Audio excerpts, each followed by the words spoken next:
Welcome back, my friends, to the Paranormal M channel. It's freezing where I am. How's the weather where you are? Drop a comment below and let me know.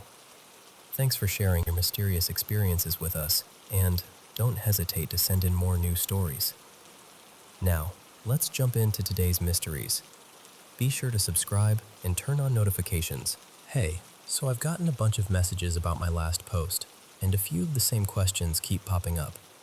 I figured I'd just talk it out here, like we're sitting across from each other with a warm drink, and you're letting me ramble for a minute.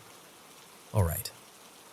First question I keep seeing: why don't you ask them for more information about their world? And I get why people are curious. I really do.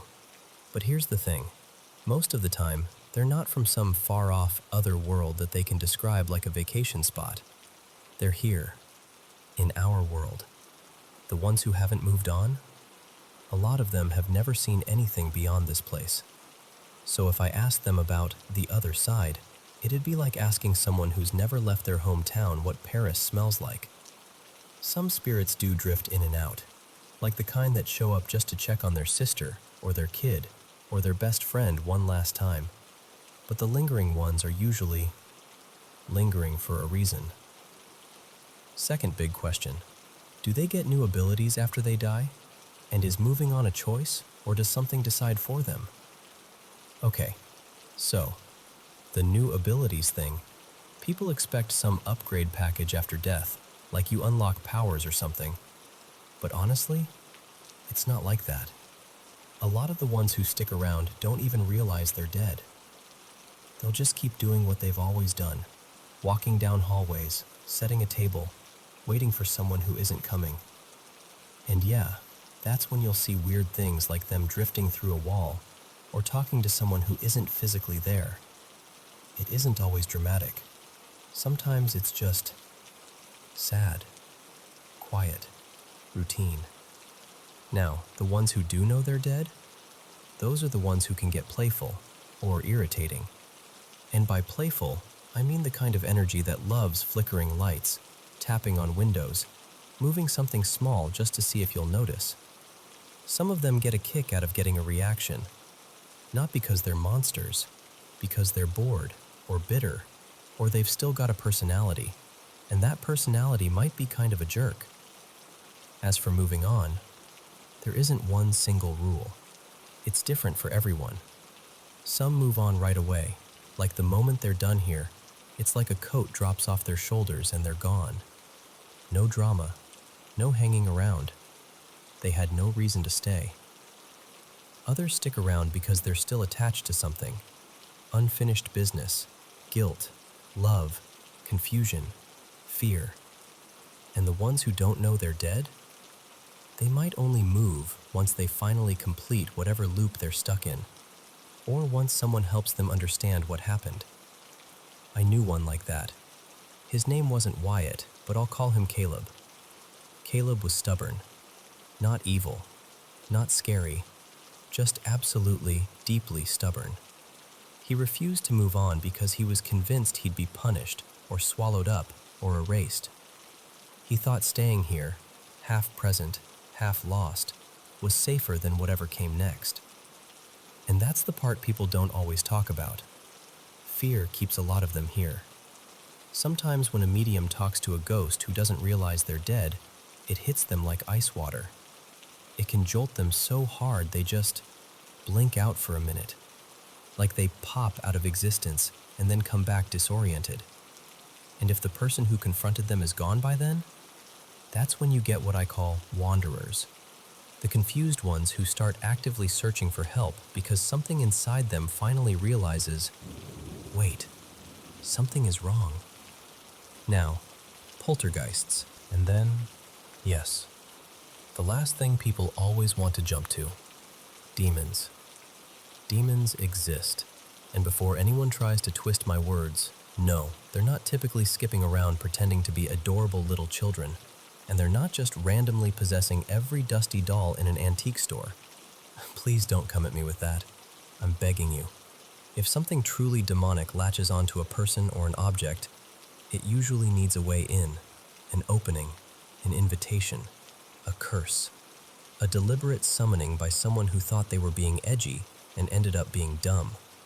Sometimes they can be bound or trapped. Iron can help in certain cases, and so can specific protections, depending on what you're dealing with. But here's the honest truth. Most of the time, if you leave them alone, they'll leave you alone. They're not hanging around looking for strangers to ruin for fun. They react to provocation. They react to being called. They react to being messed with. So my advice is simple, and it's not even mystical advice. It's just practical advice. Don't invite things you don't understand into your home. Don't treat the unseen like a toy. And don't be an asshole. That's it. That's the whole rule.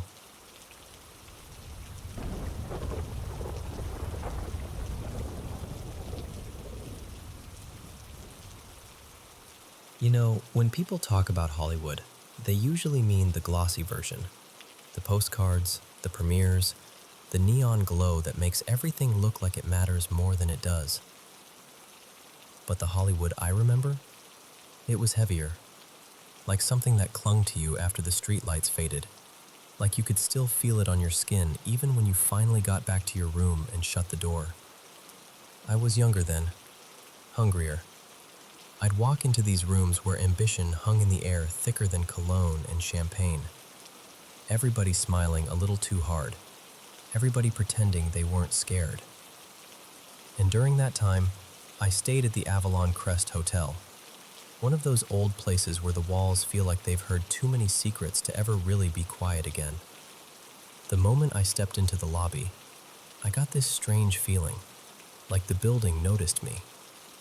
The carpet was this deep, dark pattern that almost looked like it was moving if you stared too long. And the whole place had that kind of hush beneath the noise, like history was sitting in the corner with its arms crossed, just watching. I wasn't sleeping much back then. Not real sleep. More like drifting off in scraps and waking up with my heart already running. The lobby downstairs always seemed awake, even at hours when it shouldn't be. And people would joke about it, you know? They'd say the hotel had regulars who never checked out. Old stars, old dreamers, the kind of people who gave everything to the city and didn't know how to leave. I laughed along because I'm not easily shaken.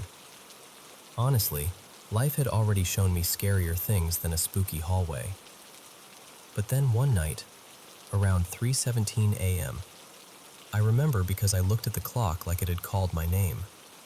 I woke up fully alert for no reason at all, just snapped awake. And the room felt occupied. Not in a dramatic way. More like when you walk into a room after an argument and you can still feel it in the air. The temperature had dropped, but it didn't feel like the AC. It felt intentional, like something had leaned close. And then I heard it. Footsteps. Slow. Deliberate. Back and forth right outside my door. Not the messy shuffle of someone drunk. Not the quick rhythm of staff doing their rounds. This was measured. Like whoever it was had nowhere to be. Like they were taking their time on purpose. So I called out, "Hello?" Half annoyed, half trying to prove to myself that I wasn't rattled. The footsteps stopped instantly. And the silence that followed, it was so thick it almost pressed against my eardrums. I waited a few seconds, then swung the door open. Empty hallway. Just that faint buzz of lights overhead and the soft, swallowing quiet of carpet that eats sound. No shadow, no movement, nothing. I remember standing there thinking, okay, I'm exhausted. That's all this is. Because ambition does that to you. It starts haunting you from the inside when you've been running too hard for too long. But the next night, it happened again. Only this time, it wasn't outside. It was in the room. I was lying there, trying to force my eyes shut, when I heard a small sound. Like a chair shifting, just a little. Like someone brushed past it without trying to be heard. And then that feeling hit me. The one that makes your skin tighten before your mind catches up. That sense of eyes on you. Not imagination, not nerves. Something else. Something present. So I sat up, and I don't know why, but I spoke out loud. Not angry, not dramatic, just honest. I said, I'm only passing through. I'm not here to take anything that isn't meant for me. And listen. The room changed. The air warmed, like someone finally let out a breath they'd been holding. The pressure lifted off my shoulders so fast I almost laughed. It felt like whatever had been crowding the space simply stepped back. I slept after that, the whole night. Deep, clean sleep. No dreams, no jolting awake, nothing. And I left that hotel with a lesson I didn't expect to learn. Hollywood is full of spirits. Some are dead, sure, but plenty are walking around in designer shoes, still alive, still smiling. People who tied their entire worth to applause, to being famous, to being seen. And when the lights go out, they don't know who they are anymore, so they keep pacing the halls inside themselves, waiting for someone to open the door and tell them they mattered. I walked out of there knowing I didn't want to become that. I didn't want success to be the thing that trapped me. So yeah, that was my Hollywood story. Not glamorous, not shiny, just honest. A reminder that if you chase anything hard enough without staying grounded, it can start to own you, the same way any ghost story ever could.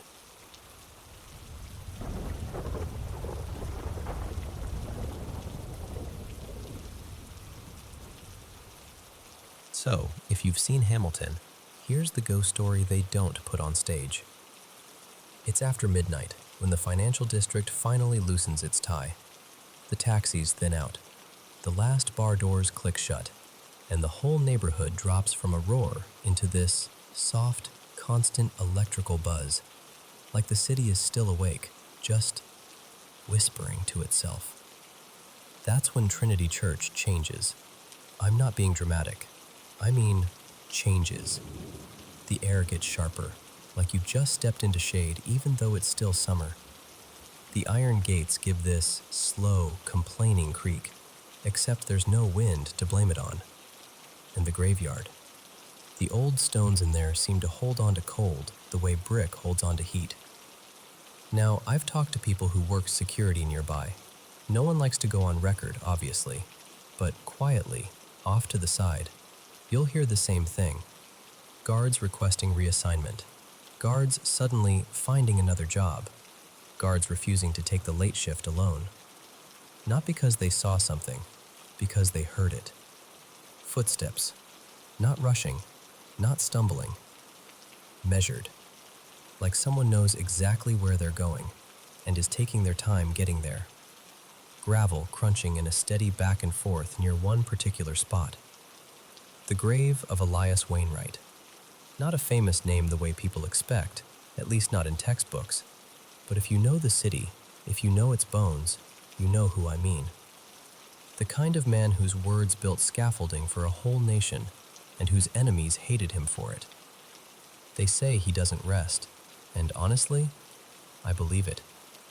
Because some nights, only certain nights, the kind where the humidity sits heavy on your skin and the streetlights look a little too bright, you can stand close to his tomb and hear something underneath the silence. A voice. Low, urgent, fast, not singing, not performing, not charming anyone, arguing, like he's mid-sentence in a debate that never ended, like he's still trying to win a point that matters more than sleep, more than death. And Trinity sits on ground that remembers the earliest blood of American politics, duelists and schemers, patriots and traitors, men who truly believed a sentence could be a weapon, that ideas could ruin you, that the right phrasing could kill. Elias believed that more than anyone, and his rival, Silas Crow, believed something else: survival. Here's the part that gets under my skin. There's an old account, handwritten, barely legible now, that describes the night after Elias was buried. One witness claimed they saw a second figure still there long after everyone left. Dark coat, hat pulled low, standing so still it didn't even look human at first. Just a shape where a person shouldn't be. And when someone tried to get closer, the figure didn't run, didn't turn, didn't step away. It simply disappeared, like the dark itself decided to close its mouth. Since then, people keep reporting the same thing. Two presences, tied to the same patch of earth. Some nights, visitors swear they hear two sets of footsteps circling each other, one pacing quick and sharp, the other slower, like it's refusing to be hurried. Other nights, it isn't footsteps at all. It's whispers, thin, slicing little sounds that don't feel like wind or imagination. Accusations, justifications, half-finished sentences, like the speakers keep getting interrupted by the memory of what comes next. And then, this is what makes people back away without even realizing they've moved. A distinct metallic click, like a pistol being cocked. You wait for the shot. Your whole body braces for it, but it never comes. There's only the echo of that click, hanging in the air like a held breath. A phrase repeated again and again. Faint, but clear enough that once you hear it, you can't unhear it. I couldn't leave it unfinished. And then, after a pause, colder, calmer, almost bored, I made it out alive. So if you ever walk past Trinity late at night and get that prickling feeling between your shoulder blades, like you're being watched, don't spin around too fast. Because maybe Elias is still there, arguing with the world the way he always did.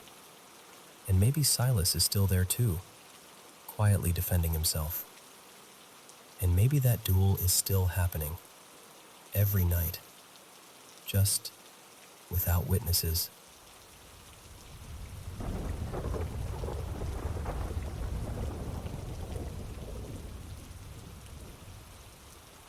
You know, there's this story I've carried around in my head for a while.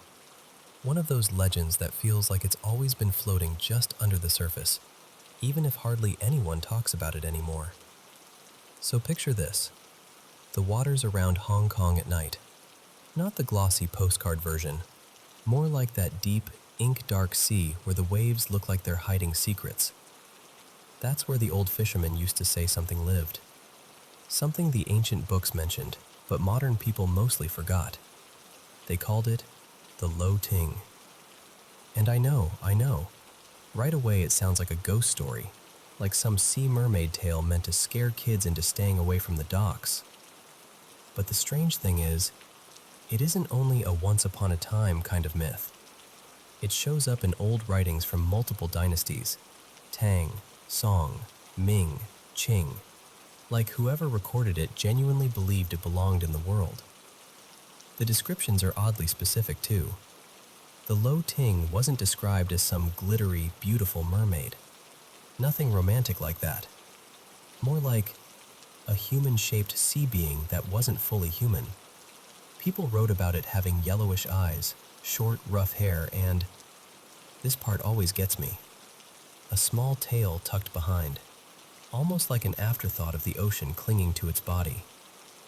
They said it lived near the waters off what we now know as Tai O, around Lantau. Survived on fish, shellfish, little shrimp, simple things. And here's the detail that makes it feel less like fantasy. The Lo Ting was supposedly able to stay underwater for an impossibly long time. Not minutes, days. Like the sea itself was its home in a way land could never be. But the bigger question is, if it was written down so many times, why don't more people know about it now? Well, I think part of it is how the Lo Ting was treated in those old accounts. It wasn't admired. It wasn't celebrated. It was described with this uncomfortable sense of distance, like, this thing is here, but it doesn't belong with us. The stories say the Lo Ting kept away from people. Fisher folk would be out doing their normal routines, hauling in nets, calling to one another, and then, if one of these creatures surfaced, apparently it would freeze, spot the humans, and just vanish. Slip down into the water like it had never been there. And yet, even with the low ting avoiding people, the rumors didn't fade. If anything, they got stranger. There's one detail. Everyone who's ever heard the story remembers this part, because it's so unsettling. People claimed the low ting drank bird blood. Not human blood, not some dramatic horror movie thing, specifically duck blood in some versions. The tale goes that sometimes the low ting would trade fish with villagers. Quiet, tense exchanges, like nobody wanted to look directly at it too long. But other accounts are darker. It would sneak into farms at night, snatch a duck, and drink its blood before disappearing back into the sea. Why duck blood? Why that? Nobody really has a satisfying explanation, but I've always felt like that detail isn't just there for shock. It's almost like a stamp, a way of saying, this creature is not us. It turns the low ting from strange neighbor of the sea into something marked, something you don't have to understand. Because once it's labeled as disturbing, it's easier to reject. And maybe that's why it slipped out of history. But then, here's the part that always makes me lean in a little. There was this incident in the early 1990s, not long ago at all, really. Some fishermen near Saikum, not even right by Lantau, claimed they hauled up something in their nets that didn't look like any fish they'd ever seen. Something small, humanish, with odd eyes and coarse hair. No clear photos. No proof anyone can point to now. Just a story that flared up, got repeated for a bit, and then faded again, like the sea swallowed it right back down. And that leaves you with this uneasy feeling, doesn't it? Because the creepiest part of the low ting isn't even whether it existed. It's what it suggests about memory, about how easily something can be pushed to the edges until it becomes just folklore. Maybe the low ting was never a literal creature at all. Maybe it was a misunderstanding, or a rare animal seen in bad light, or an exaggerated account passed between villages. Or maybe it was something else entirely. Maybe it was a story people told about someone or some group that lived differently, looked different, survived differently. Someone on the fringes. And over time, that someone got turned into a something. That's what I can't shake about it. So if you ever find yourself near Lantau, standing where the water stretches out and the air smells like salt and old wood, just pause for a second. Listen. Not for proof, not for a monster, not for anything dramatic. Just imagine the possibility that the sea remembers things we don't. And maybe, somewhere beneath the waves, the low ting is still there, not as a clear shape you can point at, but as a quiet shadow of a story that refuses to die completely.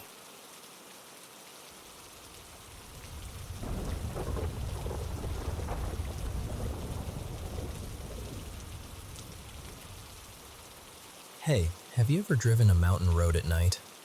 The kind where the curves feel tighter than they should, the guardrails look too thin, and your headlights only show you a little slice of what's coming next. Or maybe you've gone through one of those long tunnels where the radio crackles for no reason, and your own engine sounds louder than usual. Okay, keep that feeling for a second, because that's where this story lives. Back in the late 90s, drivers around Japan started trading this rumor about a stretch near Mount Roko. Nothing official, just something you'd hear from a friend of a friend who swore they weren't making it up. They said, if you drove those winding roads too late, especially if you pushed your speed like you owned the night, you might notice someone in your rearview mirror. At first, it looked ridiculous. Just an older woman, small frame, hair all wild, a cardigan flapping like a little flag in the wind. The kind of person who shouldn't even be out there, let alone anywhere near traffic. And you'd think, is she walking? But then your eyes would focus. No, she wasn't walking. She was running, and not in a normal human way. She moved like her feet barely touched the ground, like the road itself was pulling her forward. People said she could keep pace with a car without even looking tired. Some swore she gained on them when they tried to speed up, like it was a game, and she was offended they thought they could win. They started calling her different things depending on where the story traveled. I've heard Nitro Nana. I've heard 100K Granny. Same idea, different nickname. An old woman who appears out of nowhere and chases you like you've done something you're not supposed to do. And the worst part isn't the image of her running. It's the pursuit. That sick little shift in your stomach when you realize you're being followed, and the follower shouldn't be possible. Because the stories always go the same way after that. You're alone in the car. It's late. Your hands tighten on the wheel without you meaning to. You check your mirror again and again like it's going to change the answer. And each time she's closer, still running, still gaining, her face calm like she's taking a morning stroll. Only her eyes aren't calm. They're locked on you, sharp and patient, like she's been waiting for your headlights to come along. Some people say she knocks on the window. Not a polite tap, more like a firm, insistent knock, right next to your ear, even though you're doing 80 or 90 and the glass should be the only thing you can hear. Other versions say she shows up beside the car without warning, right there at the edge of your light, matching your speed like she's floating. And then, in the darker retellings, she does something worse. She makes you lose control. Not by grabbing the wheel, not like a movie. Just by being there, by flooding your brain with panic until your instincts betray you. A slight overcorrection, a glance that lasts a half second too long, a foot that presses the wrong pedal because fear makes you clumsy. What's strange is how the legend spread beyond Japan and still kept the same heartbeat. In Thailand, I once heard a similar story about a spirit people called Mai Racha, a woman who died in a late-night crash and now haunts riders on motorcycles. Different road, different country, same warning baked into the bones of it. Don't tempt the night, and don't assume speed makes you safe. Because that's what these stories are really about, aren't they? Not just a ghost. And there's always this moral tucked inside the legend like a folded note. She shows up for people who drive reckless, people who treat the road like a challenge, people who break the rules because they think the rules don't apply at night. Of course, there's no proof. No clear footage. No crisp photo with her face caught in the headlights. It's mostly anonymous posts and shaky retellings, people on forums insisting they saw her in a tunnel or heard footsteps behind them when there was no one else on the road. And honestly, the lack of evidence almost makes it worse, because it leaves just enough space for your imagination to do what it always does in the dark. So if you're ever driving late, mountain road, tunnel, empty highway, and you get that prickly feeling that you're not alone, do me a favor. Don't speed up to prove something. Just keep steady. Keep your eyes forward. And whatever you do, don't look in the mirror too long. Sometimes the scariest part of a chase is realizing you're the one who started running first.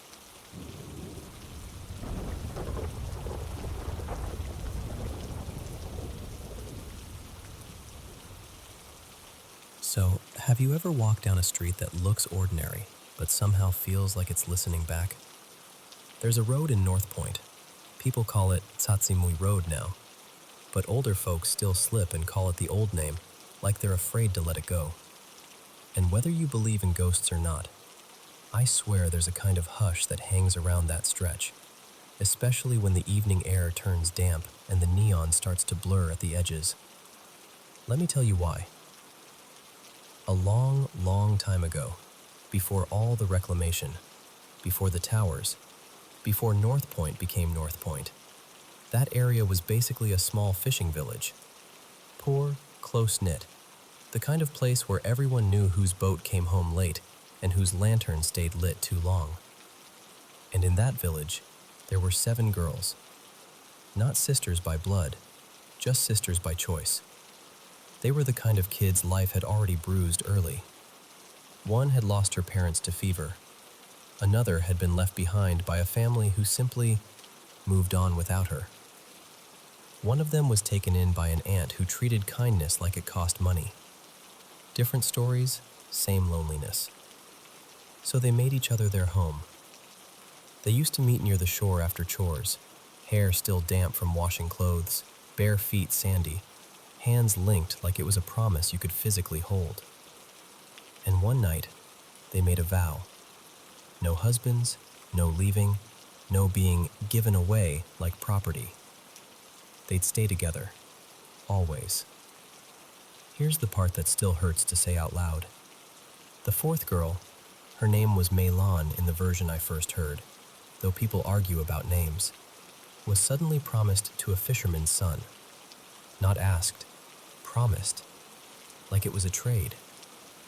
She begged, fought, refused, cried herself sick, but the village elders called it fate, and her guardian called it gratitude. And her friends, they couldn't stand the thought of losing her. So the 7 of them went down to the water at night. Not screaming, not dramatic, just quiet. The way people get when their hearts have already made the decision and the rest of them is still catching up. They walked into the sea together, hands tangled, shoulders touching, and let the tide take them. The next morning, the village searched. Days passed, weeks, storms came. Still no bodies. But then, this is the detail everyone remembers. After one especially low tide, people saw 7 shapes out near the shore. Not boats, not driftwood, rocks. 7 of them, lined up in a slight curve, biggest to smallest, like someone had arranged them with care. And when the water pulled back far enough, the rocks looked, truly, like 7 girls standing in a row, hands almost touching. The villagers started calling them the 7 lantern rocks, because at dusk, the wet stones sometimes caught the last light and gave off a faint shimmer, like old paper lanterns refusing to go out. And the bay around them became the kind of place you didn't visit alone. Over the years, the stories grew the way stories do, breathing bigger with every retelling. People said if you went too close, you'd hear whispering under the waves, like voices trying to remember songs they used to sing. Some said they saw figures in the fog, 7 slim silhouettes, hair hanging heavy, dresses clinging like they'd just stepped out of the sea. My favorite, in the scariest possible way, is the one about the dock worker. He was cutting across the beach late, tired, annoyed, thinking only about getting home, when he noticed a soft glow out by the rocks. Not bright, not dramatic, more like moonlight caught in breath. And that's when he heard it, crying. Gentle at first, almost polite. Then clearer, women's voices calling, not yelling, just beckoning, like they already knew his name. He turned, and he saw them. 7 girls, hand in hand, feet barely touching the sand, drifting toward him as if the tide itself had learned how to walk. He ran so hard he tore the skin off his heel, and he never went near that bay again. People said he wouldn't even drink water at night after that, kept his cup face down like it might invite something in. Then the city started changing everything. In the early 1900s, the area got cleaned up, mapped out, made useful. A swimming pavilion was built out over that same water, bright and cheerful, meant for families and laughter and weekend splashing. People wanted to believe the place had been reclaimed from old fear. But after it opened, drownings started. And not 1 or 2 accidents, the kind of steady, sickening pattern that makes you stop calling it coincidence. Strangely, it was mostly men, strong swimmers too. Men who went under fast, as if something had grabbed their ankles and yanked. That's when the older women in the neighborhood began whispering again. Not loudly, never loudly, about cold hands in the water, about the sisters rising from below, about vengeance that didn't need fire or knives. Just a quiet pull, a sudden weight, a gulp of seawater, and a body that didn't come back the same. They said the 7 girls weren't hunting everyone. They were hunting men who were cruel, men who laughed at women's fear, men who treated promises like chains and girls like bargains. And then, of course, came the reclamation. The coastline shifted.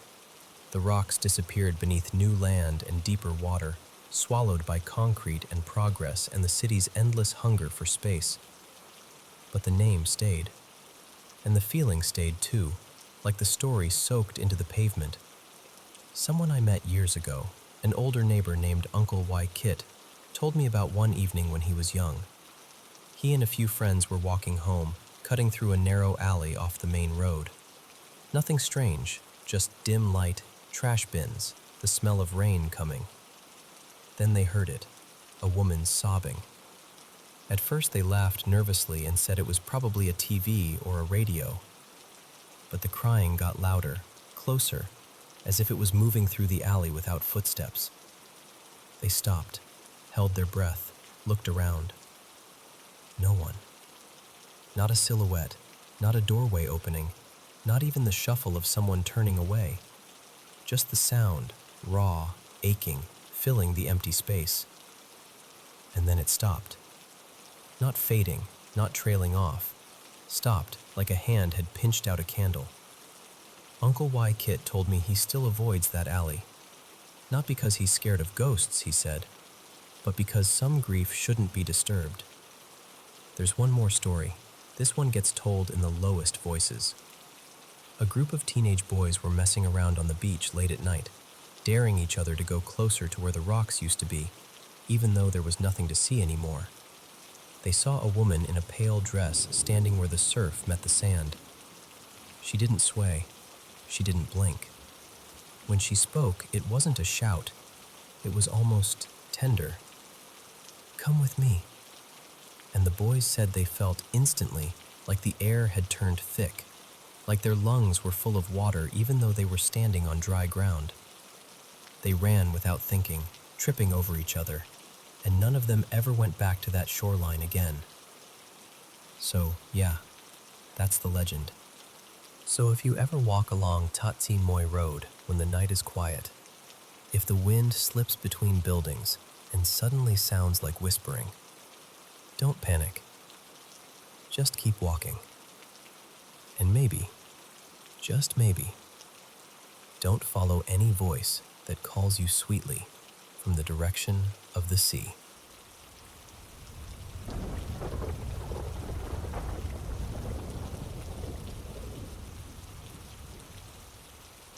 Okay, so this is something I heard years ago on a Thai ghost story radio show. One of those late-night ones where callers swear they're telling the truth. And I still get chills thinking about it. The storyteller was a woman named Molly. Not her real name, obviously, but that's what they called her on air. She said this happened when she was younger, when she was broke in that very familiar student way, counting coins, stretching instant noodles, doing whatever it took just to make rent. Back then, Molly shared a tiny dorm room with another student. Let's call her Pim. 2 single beds, 1 small closet, a fan that barely worked, and a bathroom that always felt slightly damp no matter how much you cleaned. Their plan was simple: share the room, save money, survive university. Pim was the type of roommate you'd pray for. Quiet, polite, always studying. She kept her side of the room neat, spoke softly, and had this routine. Class in the morning, straight back to the dorm after. No partying, no drama. She didn't really bring people over either. Molly, on the other hand, worked nights, so her schedule was flipped. She slept during the day and left for work in the evening. Most of the time, they were like ships passing in the same room. Then one week, Molly got assigned work out of town, about 6 days. Before she left, Pim asked her something that Molly didn't think was strange at the time. She said, kind of carefully, "Are you sure you'll be okay if you come back and I'm not here?" Molly laughed. She assumed Pim just wanted to spend time with a boyfriend or crash somewhere else for a bit. So Molly told her, "Don't worry, I'm not a kid. I'll be fine." And then Molly left. During the trip, everything looked normal online. Molly said she still saw Pim's social media activity, little shared posts, random quotes, the occasional meme. Nothing dramatic. Nothing that screamed, "Something is wrong." Near the end of the trip, Molly tried calling Pim to say she might come back late because her coworkers were dragging her out for dinner. But Pim didn't pick up. Molly shrugged it off. Dorm life is like that. People forget their phones, fall asleep early, get busy. The next day, Molly finally returned. She unlocked the door and walked in. And Pim was there, sitting on her bed, flipping through a book like she always did. Calm, normal, even gave Molly a small smile. Molly remembered thinking, oh, she didn't go anywhere after all. They chatted a little, nothing deep. The kind of tired conversation you have when you just want to shower and collapse. Pim even stood in front of the mirror, brushing her hair slowly, like she always did before bed. Molly took a shower, dried off, crawled into bed, and fell asleep. Later, Pim said she needed to step out for a bit. Something about buying toiletries, and slipped out of the room. The following morning, Molly woke up to the room being empty, which made sense. Pim would be in class. Molly went downstairs to grab breakfast at the little food place under the dorm, one of those spots with metal tables and plastic chairs, where everyone talks loud and the fried garlic smell clings to your clothes. And while she was waiting, she heard people complaining. "Something stinks. It's disgusting. I swear it's like something died." They were talking about a rotten smell coming from one of the rooms upstairs. Molly paused and listened, because her room was upstairs too, but she honestly couldn't smell anything. She even sniffed her shirt like an idiot just to check. When she went back up, a neighbor in the hallway asked her, "Do you smell that? It's horrible." Molly said no. She meant it. She didn't smell a thing. The next day, things escalated. The dorm owner came up with her nephew and knocked hard on Mally's door. When Mally opened it, the nephew looked tense, like he'd already decided something was wrong. He said, "The smell is coming from here. I need to come in and check."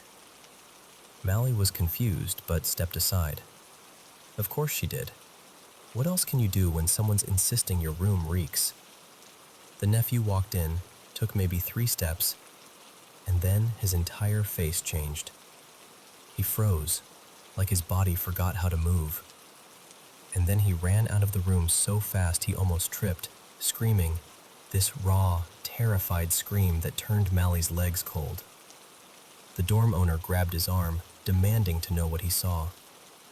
The nephew was shaking, eyes wide, breathing like he'd been underwater. After a moment, he forced himself to go back in. And then, almost immediately, he collapsed near the doorway, crying and shouting like he was having a panic attack. At that point, Mally and the dorm owner rushed inside. And that's when Mally saw it. In the bathroom was Pim. Not Pim sitting on the bed, not Pim brushing her hair. Pim's body. She had hanged herself. Her face was swollen, her tongue protruding, and the smell, hit Mally all at once like a wall. The kind of smell that makes your stomach flip even before your brain fully understands what you're looking at. Mally said she remembers seeing dark stains, fluids, the awful signs of time passing in a room that's too small for death to hide in. The police arrived. Medical examiners came. And then the part that made the whole dorm go quiet. They estimated Pim had been dead for about 9 to 10 days. meaning she died on the very first night Mally left town.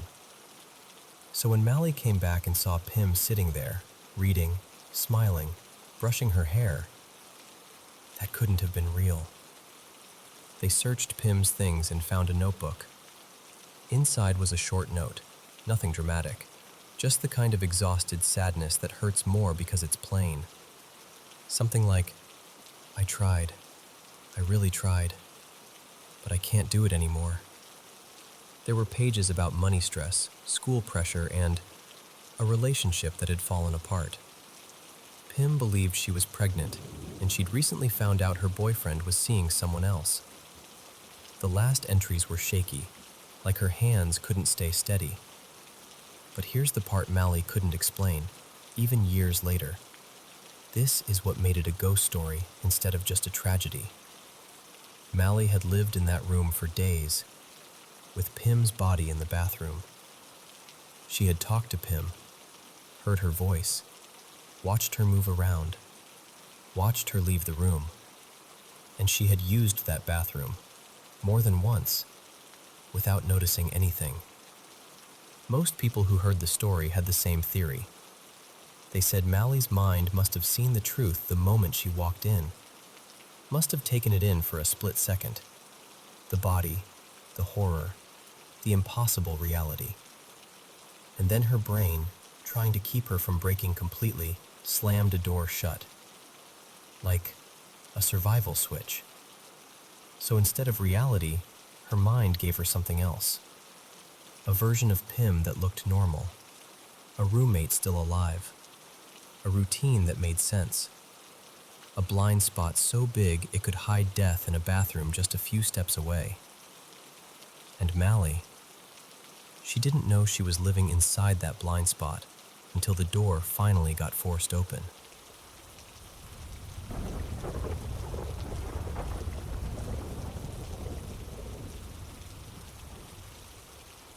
Hey, so I'm a medical examiner now, and I don't usually share stories like this.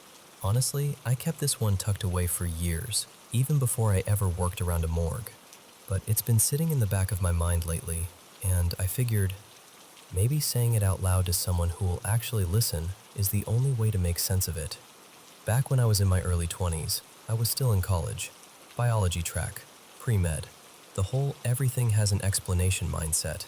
I had this friend, Lena, and one weekend we decided to go hiking near the Natchez Trace. Not the busiest part either, one of those stretches where the trees close in and the world gets quieter with every step. We'd heard the usual rumors. Haunted woods, strange feelings, people seeing things they couldn't explain. I rolled my eyes at it, of course. I mean, I was the science guy. I didn't do spooky legends. Anyway, we're walking side by side, and Lena suddenly slows down and lifts her phone like she's lining up a shot. She says she saw something ahead, some kind of animal maybe, just standing there at the edge of the trail. I didn't see anything. I remember squinting into the distance and seeing nothing but trees and shadow. She snapped a photo anyway, quick and nervous, like she didn't want whatever it was to notice her. We didn't talk about it much in the moment. We just kept moving. A minute or two later, maybe less, I drifted a little ahead of her, not far at all, and that's when I saw it. This circle, not like a ring of mushrooms or a patch of trampled grass. I mean a perfectly defined circle, like somebody took a compass and cut it out of the forest floor. Inside it, nothing. No weeds, no grass, no low little plants trying to reclaim space, just bare earth. Dead looking and clean in a way nature usually isn't. And I remember thinking, that can't be right, because nature doesn't do that. Not neatly, not without a reason. Even a sick patch of ground still tries to grow something. I stepped closer and looked around the edge, trying to figure out what I was even seeing. Was it chemical runoff? Old fire damage? Disease? Animals? My brain was sprinting through explanations, because that's what I did. I categorized things until they made sense, but standing near it made me uneasy. Not scared exactly, more like my body knew something was wrong before my mind could label it. And then I did the dumbest thing you can do when you're trying to prove you're not nervous. I stepped into it. Just a couple steps, then one more. And before I realized it, I was standing right in the middle. And here's the part I still can't explain to you in a way that feels rational. The anxiety disappeared the moment I hit the center. Like somebody reached into my chest and gently unplugged the fear. Not in a drugged way, not fuzzy, just calm. Clean calm. A stillness so complete, it felt like my thoughts had space between them. And then Lena came running up behind me, and I'll never forget the sound she made, like a gasp that turned into a shout. "Get out of it, now!" The way I turned and saw her face, and it actually startled me more than the circle did. She was pale, shaking, eyes wide like she'd seen something that rewired her brain. I stepped out immediately, because whatever was happening, she looked like she was watching me walk into a trap. Lena grabbed my arm and pulled me away, like she couldn't stand the idea of me being close to it. Once she could talk, she admitted she'd noticed the circle first. That's what she'd been taking a picture of earlier, not an animal. She'd wanted to show it to me because I was the logical one. She wanted me to give her some tidy explanation for how a circle like that could exist naturally. But she never expected me to step into it, because she'd heard the legend. Apparently, locals had stories about it, about women meeting out there long ago, dancing in circles in the woods, calling something up that never really left. And the way the story goes, if you stand in the center, you're not alone anymore. You feel watched. You feel a presence right at your back, like you've stepped into someone else's space and they're noticing you. The weirdest thing is, I didn't feel watched. I didn't feel threatened. I felt safe, peaceful. Like for the first time all day, I wasn't carrying my own weight. But the silence, God, the silence, that part was real. When I was in the center, it was like the forest held its breath. No rustle, no birds, no bugs, nothing. The kind of quiet that should make your skin crawl. And yet, it didn't. That's what still bothers me. Not the legend, not even the barren circle itself, though that alone makes no sense. It's the fact that something that should have set off every alarm in my body did the opposite. It soothed me. So I don't know what to do with it. I've turned it over in my head for years. Soil composition, fungus, chemicals, old burn scars, anything. But I keep coming back to that same impossible image. A perfect circle where nothing grows, season after season. And the strange, unsettling peace waiting right in the center of it. And I'm telling you now because I don't live anywhere near there anymore. And I still think about it sometimes, usually late at night, wondering what I stepped into and why it didn't want to scare me at all.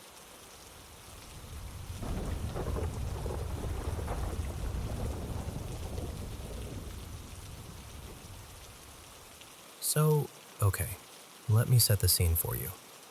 My husband Evan and I just moved into this little starter house. Nothing fancy, but it felt right. It's tucked in this neighborhood I grew up around, like 5 minutes from my old high school. The building isn't a school anymore, shut down years ago after a bunch of messy staff drama. And I won't lie, there was something comforting about being near a place that used to be such a big part of my life. Plus, there's this gorgeous walking trail practically at the end of the block, and a creek runs behind the tree line like it's just always been there, minding its business. The kind of spot where you can picture yourself settling in. First real home vibes, you know? Anyway, a few nights after we move in, Evan falls asleep early, and I'm out on the couch doing what I do best, turning on comfort TV like I pay the bills with it. And yes, it was Scooby-Doo. Don't judge me. I'm not defending myself. I'm simply living. We have one of those remotes with the big shortcut buttons. Netflix, Disney+, Apple TV, and Max. Easy. I put Scooby on, and at some point I pass out with it still playing. Morning comes.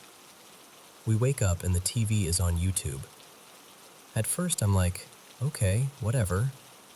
Evan basically breathes YouTube, so it didn't seem weird.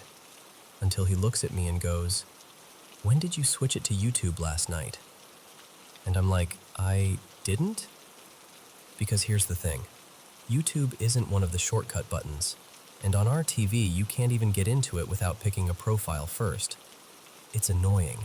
Like, extra steps annoying. Not something you accidentally do half asleep. But we shrug it off. Technology glitch. Remote got sat on. Gremlins. Whatever. 2 days later, Evan's at work. I have the day off, but I'm still working, sitting on the couch with papers everywhere, doing that thing where you turn messy notes into something clean and official. It's boring, but it's my routine.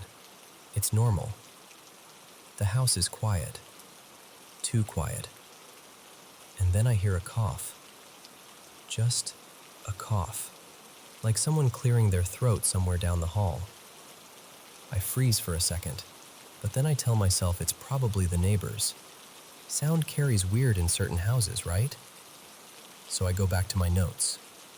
And then, no, seriously, then I hear Evan's voice, plain as day, from the bedroom. He says my name. Not like a random noise. Not like the TV. Like Evan, calling for me the way he always does. My whole body went cold. That instant, prickly, full body, something is wrong feeling. I walk straight to the front window and look out at the driveway, because he took my car that morning. And sure enough, no car. So it's not him. There's no way it's him. And I'm standing there, staring like I'm trying to logic my way out of panic. And then it happens again. My name. From the bedroom. And again. And again. 4 times total. I don't even remember grabbing my shoes, but I just left. I went outside and walked the trail like I could outrun my own thoughts. I kept telling myself, you are stressed. You're tired. You're in a new house. Your brain is being weird. I tried to breathe it into the back of my mind. Eventually I come back, sit down, and force myself to keep working like I didn't just hear my husband's voice in an empty bedroom. And I'm thinking, oh, okay, that's probably our friend, Miles, because he's crashing with us for a few weeks for work. No big deal. So I glance back without even fully standing up, and I see shoes. But they aren't Evan's shoes. They aren't Miles's shoes. They're these wrong shoes, like the kind you notice because they don't belong in your space. The shape was off. The vibe was off. I don't know how else to describe it. I spin around, fast, and there is nobody there. Nothing. Empty kitchen. Quiet house. My water bottle still cold in my hand like I'm in some kind of prank I didn't agree to. And that was the moment where the fear stopped being a quick spike and turned into something heavier, something that sat on my chest. Because after that, being in the house started to feel suffocating. Not like, oh, I'm creeped out. Like, I can't think straight in here. Like the air is thicker. Like everything that normally makes me feel competent, organized, sharp, calm, just drains out of me the second I step inside. I would lose things. I'd forget what I was doing mid-task. I'd start a sentence and completely blank. And I'm not someone who usually feels scattered. It was like my brain was getting fogged on purpose. Evan felt it too. Not exactly the same way, but enough that when I finally said, "Something is wrong here," he didn't laugh. He just got quiet and nodded. We tried to be rational. We talked about stress, lack of sleep, moving chaos, all of it. I even asked myself if this could be some kind of mental response to something I wasn't acknowledging. But nothing fit. And honestly, even if it was stress, Stress doesn't usually imitate your husband's voice from an empty room. So, we decided to bring someone in. A priest. I know how that sounds. I do. But at a certain point, you stop caring how it sounds when you're living it.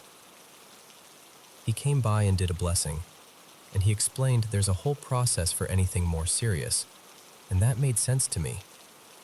I actually appreciated that he didn't act dramatic about it, just calm, methodical, like he'd done this before. But even after that, things didn't completely stop. And then, this part still gets me. Our neighbors ended up coming over one afternoon.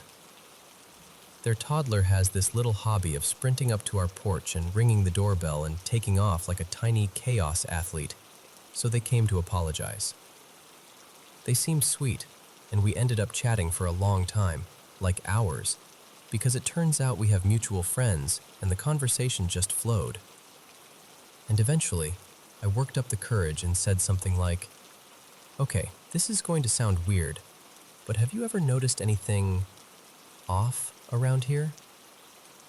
And she just stared at me for a second and went, "Yes." Like it wasn't even a question. She told me things shift around in their house. Small stuff, but constant. Like objects that don't stay where they're put. And sometimes they hear voices when nobody's speaking. She said it casually, but her eyes didn't look casual. Then she mentioned she'd asked around, other neighbors, older folks who've lived here forever, and she found out the area was once part of an old burial site. Not officially marked anymore, and over time the land changed because of flooding and storms, and parts of the neighborhood were razed and reshaped. Basically, the ground we're on has been moved and rebuilt and layered over and over. And what used to be there didn't exactly get a say in the matter. And here's the thing. I'm not automatically terrified of the idea of spirits. If something is just there, existing, fine. I can live with unseen. I can live with unexplained. But what I can't live with is feeling threatened in my own home. That's the line. So we're still figuring it out, still taking steps, still trying to get our footing in a place that was supposed to feel like comfort and familiarity, but keeps pressing in like it doesn't want us to settle. And honestly, even just telling you this out loud makes me feel a little less alone in it. Because it's one thing to be brave in theory. It's another thing entirely to hear your name called from an empty room and have your whole body understand, before your mind can even catch up, that something is there with you.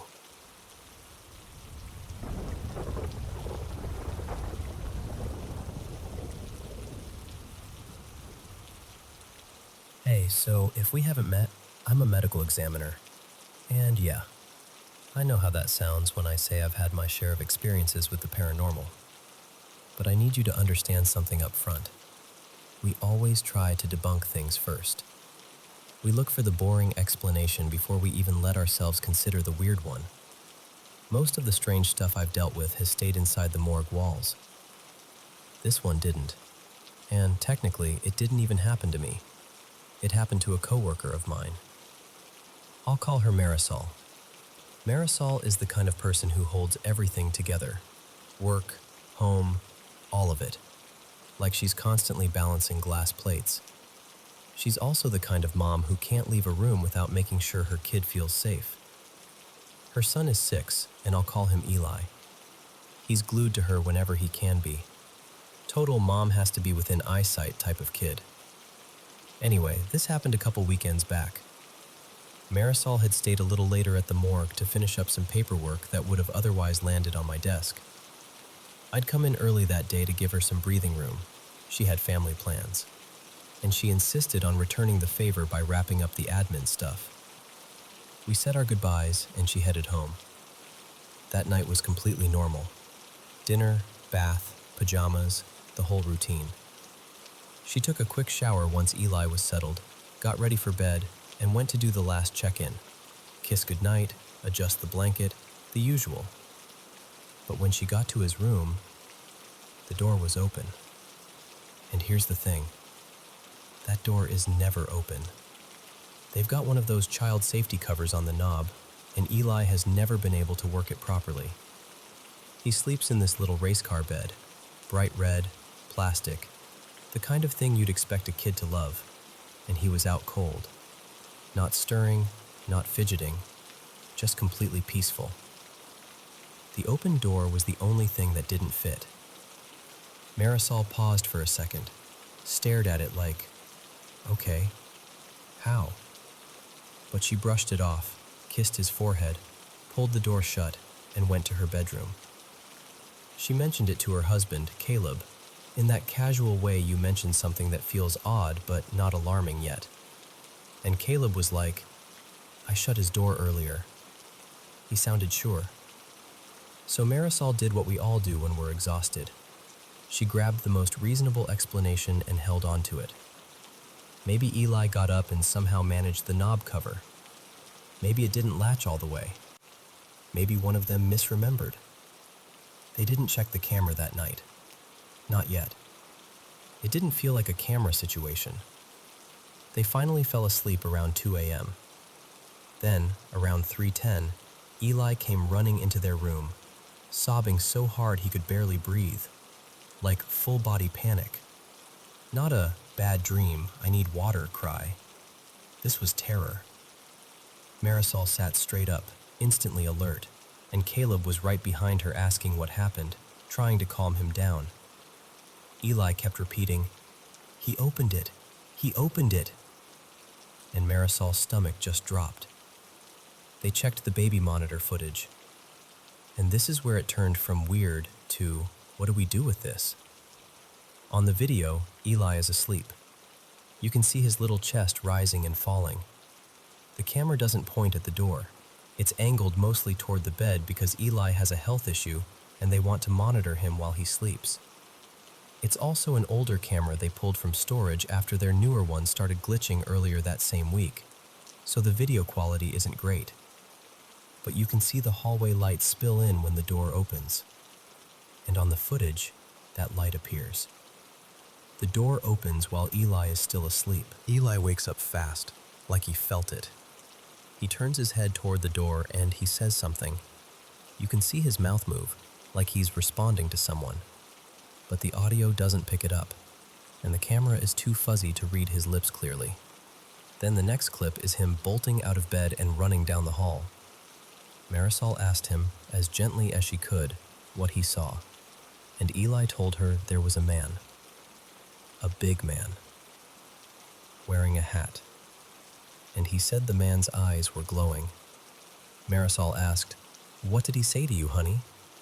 And Eli said, "He told me, go away." Not, "I'll get you." Not, "I'm in your room." Just, "Go away." Like the man was annoyed that Eli noticed him. Like Eli was the one who wasn't supposed to be there.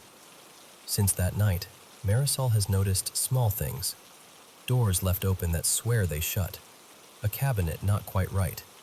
A toy showing up in a different room than where it was left. The kind of stuff you can write off if you're trying to protect your sanity. And Eli hasn't seen the man again.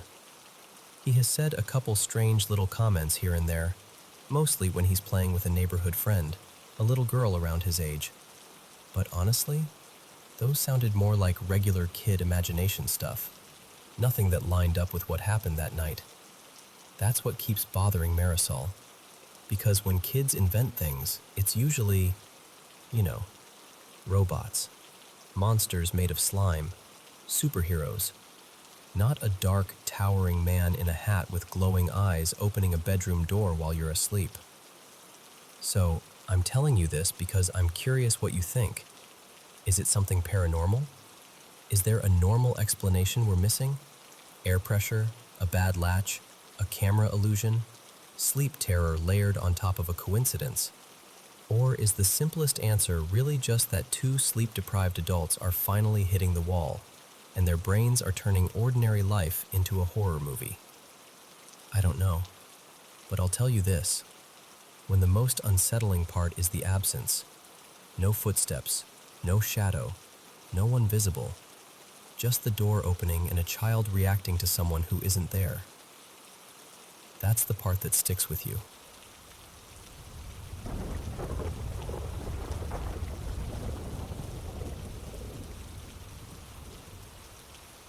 So, this happened when I was about 5.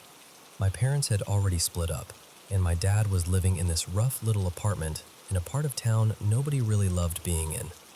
When my brother, Eli, and I stayed with him, we didn't have bedrooms or anything.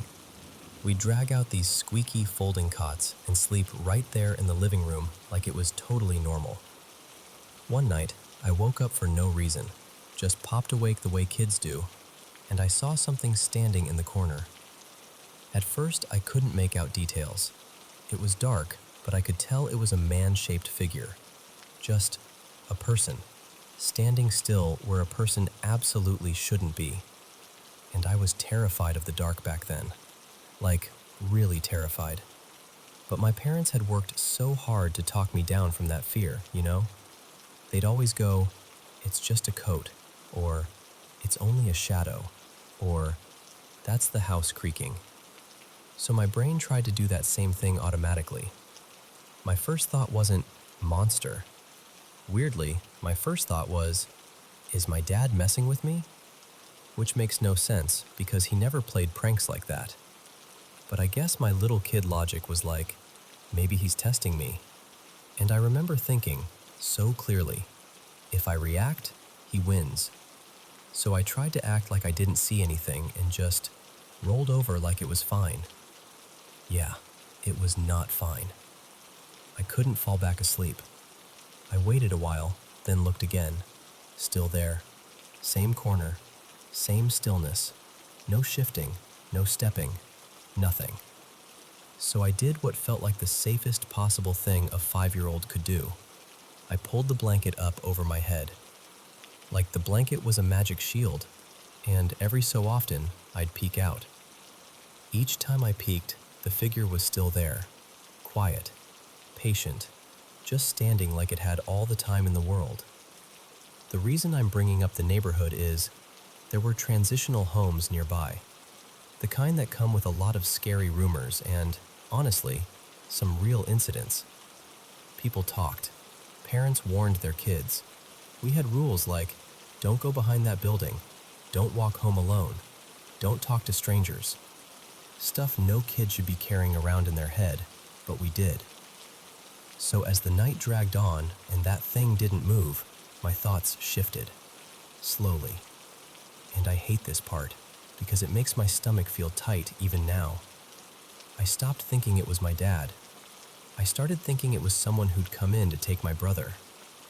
I don't know why that explanation clicked, but it did. It felt real, like my brain landed on it and couldn't let go. There was a door out of the living room, and it was loud, like it always stuck and made this awful scraping sound when you opened it. So I told myself, if he leaves, I'll hear the door. I stayed under the blanket, but I made this tiny opening, just enough to keep Eli in my line of sight, like I could somehow protect him just by watching. I kept listening, holding my breath between every little creak and pop the apartment made. Every so often, I'd flick my eyes back toward that corner, just to check. And then, it started getting lighter outside. You know that gray, early morning light where things finally stop being pure darkness, but everything still looks wrong? That's when I could actually see it. It was a man, but it didn't look like any man I've ever seen. And the worst part was the eyes. Because they weren't scanning the room. They weren't looking around. They were looking right at me. Not past me, not near me, at me. I remember thinking, don't look again.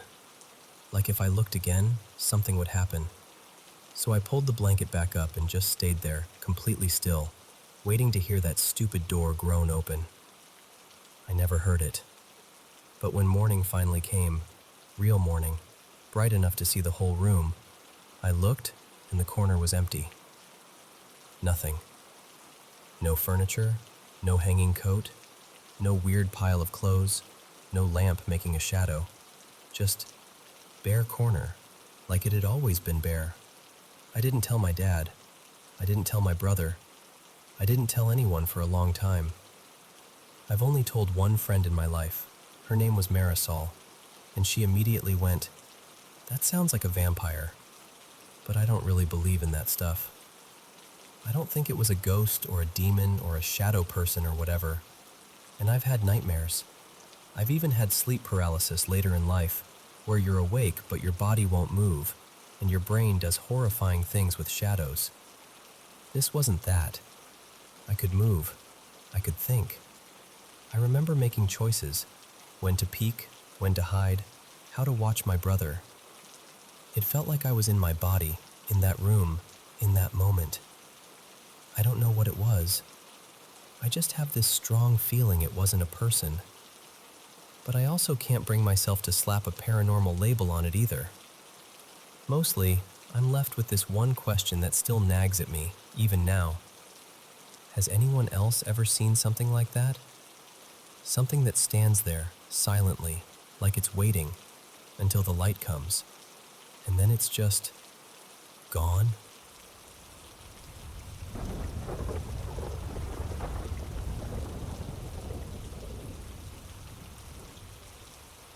So, probably the most scared I've ever been in my whole life happened when I was like 17. Maybe just barely 18. You know that age where you think you're invincible and your entire personality is basically, let's party wherever we can. Yeah, that was me. That night, a bunch of us ended up drinking at this girl's place. She was connected to one of my friends somehow. Cousin? Stepsister? Half-sister? I honestly couldn't tell you. All I remember is she was around 20, and she was living alone in this house her mom owned. Her mom did something in real estate, I think, like property management or staging or something. The point is, no parents, no supervision, a whole house to mess around in.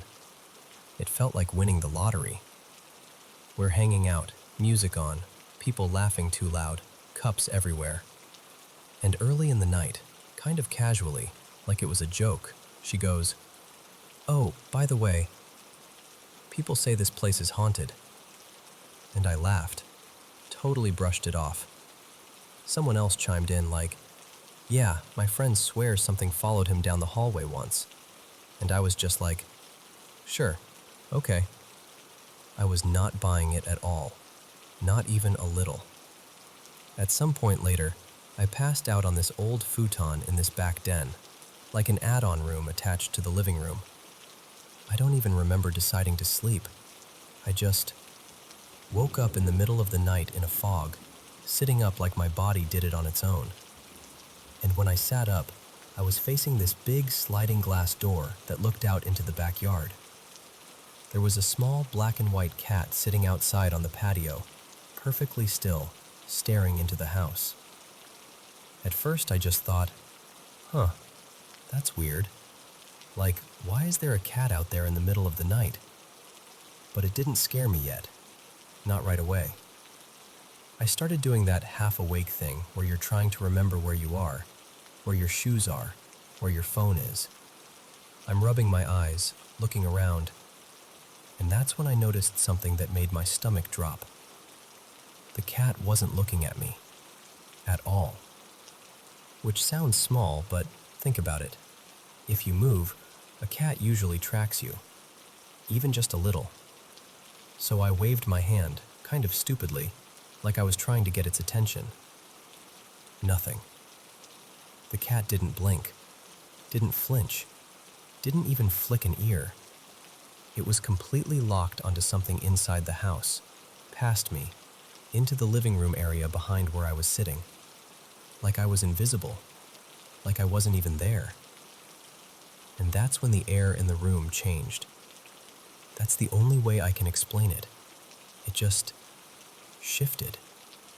It felt like my body understood something before my brain did. My skin got cold. My mouth went dry. And all of a sudden, I started hearing small sounds around the house. Not big, loud bangs, more like little movements. A faint shuffle from the kitchen. Something that sounded like a cabinet settling. A soft creak like a floorboard being tested by weight. And I kept telling myself, houses do that. Old houses creak. Fridges hum. Pipes tick. You're drunk and half asleep. Calm down. But the sounds weren't random. They felt directed. Like something was moving from one part of the house to another. Slowly. Intentionally. And the worst part was the feeling that came with it. This overwhelming sense that I wasn't alone. And not in the casual, other people are sleeping nearby kind of way. More like, something is here, and it knows you're awake. All I wanted, literally the only thing I wanted, was to get to the next room where my friend Dylan was sleeping. He'd crashed on a mattress on the floor, maybe 15 feet away. 15 feet. But it felt like a mile. It felt impossible. And the whole time, that cat stayed outside the door, staring into the room behind me like it was watching something pass through. Finally, I forced myself up, like I was moving through water, and I half walked, half ran into the room where Dylan was. I dropped down next to him and shook him hard. He woke up annoyed, all groggy and irritated like, "What are you doing, man?" And I leaned in and whispered, because I couldn't even say it at full volume, "Dylan, something is wrong. I swear something is happening in this house." And I'm not exaggerating. The exact moment I finished that sentence, the power died. Everything, all at once. The ceiling fan stopped mid-spin. The little lights on electronics blinked off. The room went silent in this really specific way, like you could actually hear the house losing electricity. Like a low hum winding down, the fridge cutting out, everything just shutting off. It wasn't like a flicker. It wasn't like, oops, the breaker tripped. It was instant. The timing was so perfect it felt impossible. Dylan's eyes went wide immediately. Like, wide. Because he went from dead asleep to sitting in darkness with me basically saying, "Something's in this house," and then the entire place going black in the same breath. We didn't move. We just laid there, stiff as boards, listening. I remember both of us breathing way too loud, trying to hear anything over our own panic. After what felt like forever, but was probably a couple minutes, the power came back on. The fan whirred back to life. The fridge clicked. The house made noise again. And we didn't really talk about it. Not in any deep way. It was more like we just waited until our bodies stopped shaking, and eventually, somehow, we fell back asleep. But I'll tell you this, when the sun came up, I couldn't get out of that house fast enough. To this day, I don't care what anyone says. That was the scariest moment I've ever lived through. And whatever I thought about haunted houses before that night, yeah, that night made me a believer.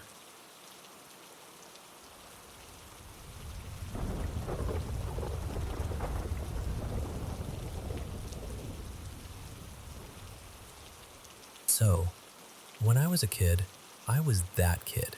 The one who hunted down scary movies like they were treasure.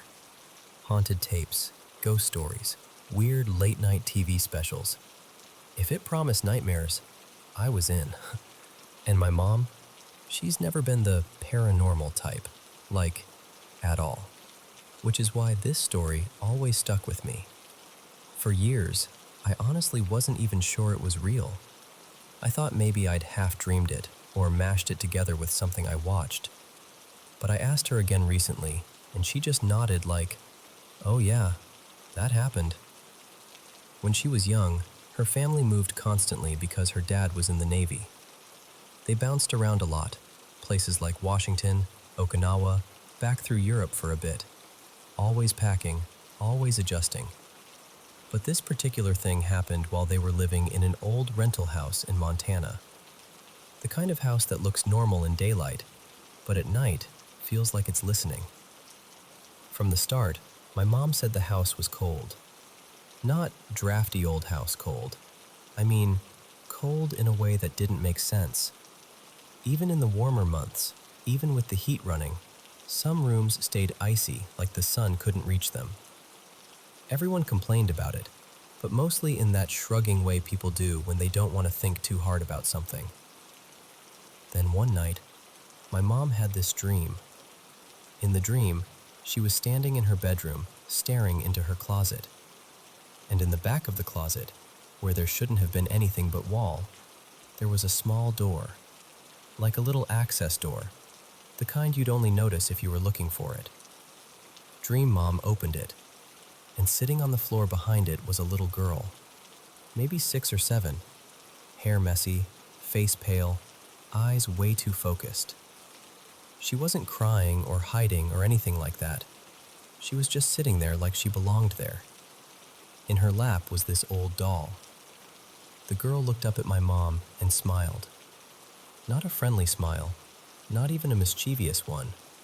More like she was enjoying the moment, like she knew something my mom didn't. Then, still holding eye contact, she grabbed the doll and twisted, and she tore the doll's head clean off. In the dream, the little girl laughed, this sharp, delighted laugh, and my mom woke up immediately. Heart racing, skin prickling, that gross feeling you get when a dream leaves something behind in your body. She laid there in the dark, trying to tell herself it was just her brain being weird. But the dream felt too specific, too detailed. And the thing that really got her was the door. Because as far as she knew, there was no door in the back of her closet. But she couldn't let it go. So she got out of bed and went down the hall to wake up her older brother. His name was Marcus. She shook him awake, whispering fast, explaining the dream, probably sounding half panicked and half embarrassed. Like, "I know this is stupid, but can you just come look with me?" Marcus was sleepy and annoyed, but he went. Because that's what older siblings do when they're decent enough. They crept back into her room and pulled open the closet. And there it was. A small door, hidden behind hanging clothes and old boxes. A real one. Not imaginary. Not a trick of shadows. My mom just stood there for a second, staring at it, feeling that awful no, no, no sensation climb up her spine. Marcus opened it. And behind that little door was a shallow crawl space. Apparently, it led under the bathtub. Just enough room for someone to shove things in there, or for things to end up there. And on the floor inside was a doll. An old doll, with its head ripped off. But his face went weird too, tight and pale in that way that says, "I don't like this. I'm trying to act brave, but I don't like this." They slammed the little door shut and backed away like it might reach for them. I asked my mom if they told their parents, and she kind of hesitated when she answered, like the details were blurry after all these years. But she said her mom, my grandma, was the superstitious one, the one who trusted gut feelings and kept little charms in drawers and believed houses could hold on to things. Whether my mom confessed the whole story or not, the mood in that house shifted after that. Like nobody wanted to be alone in certain rooms anymore. Like everyone started sleeping with doors open, lights on, radios playing softly, anything to make the silence less thick. And eventually, my grandma decided she couldn't handle it. She and my grandpa had an extra room built onto the house, an addition, like they were physically trying to step away from something that couldn't be named. And here's the part that still creeps me out. That new room was the only place in the whole house that felt normal. It was warmer, brighter, less heavy. So little by little, everyone migrated into it. Kids, parents, everybody. Mattresses on the floor, blankets piled up, all of them sleeping in the same space like an unspoken agreement. We're not sleeping in the rest of this house if we don't have to. They stayed like that until the next move. And my mom, who still doesn't care about ghosts, who still rolls her eyes at paranormal stuff, told me this story in the same tone you'd use to describe a broken stair or a leaky pipe. Like it was just something that happened. But every time I think about that dream, and that little door, and the doll waiting on the other side, I get that same cold feeling she described, the kind that doesn't match the season.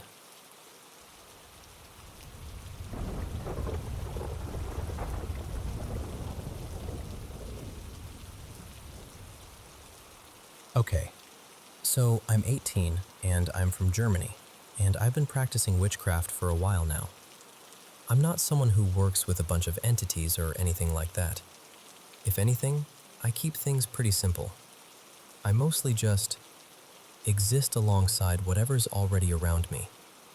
And in my room, I've always felt like there are spirits, ghosts, whatever you want to call them. It's never been a scary thing, more like familiar. Stuff goes missing and shows up in weird places. Sometimes a candle will go out like someone gently blew on it. And I'd honestly talk out loud sometimes like, "Hey, I see you," because it never felt hostile. It felt like roommates I couldn't fully see. But then things started getting off. So around 2 or 3 weeks ago, maybe closer to 2.5, I was practicing a dance with a friend of mine, Alina, for a class we do at school. We were in my room, just running the choreography again and again, and I had my phone recording so we could watch our form afterward. And in the middle of it, this loud crash happens behind us. Like, sharp and sudden. The kind of sound that makes your whole stomach drop. We both jumped and spun around at the same time. On my altar, there was this small glass dish, like a little tray, that had been sitting on top of a jar for ages. It never wobbled, never looked unstable, nothing. But that day it just fell. Not slid, not tipped. It felt like something knocked it off. It hit the floor and shattered, and it didn't just break itself. It wrecked my whole altar setup. Herbs scattered, little items knocked over, everything a mess. At first I was like, okay, gravity, sure, and I tried to shrug it off. But later we watched the recording, and I swear to you, it makes no sense.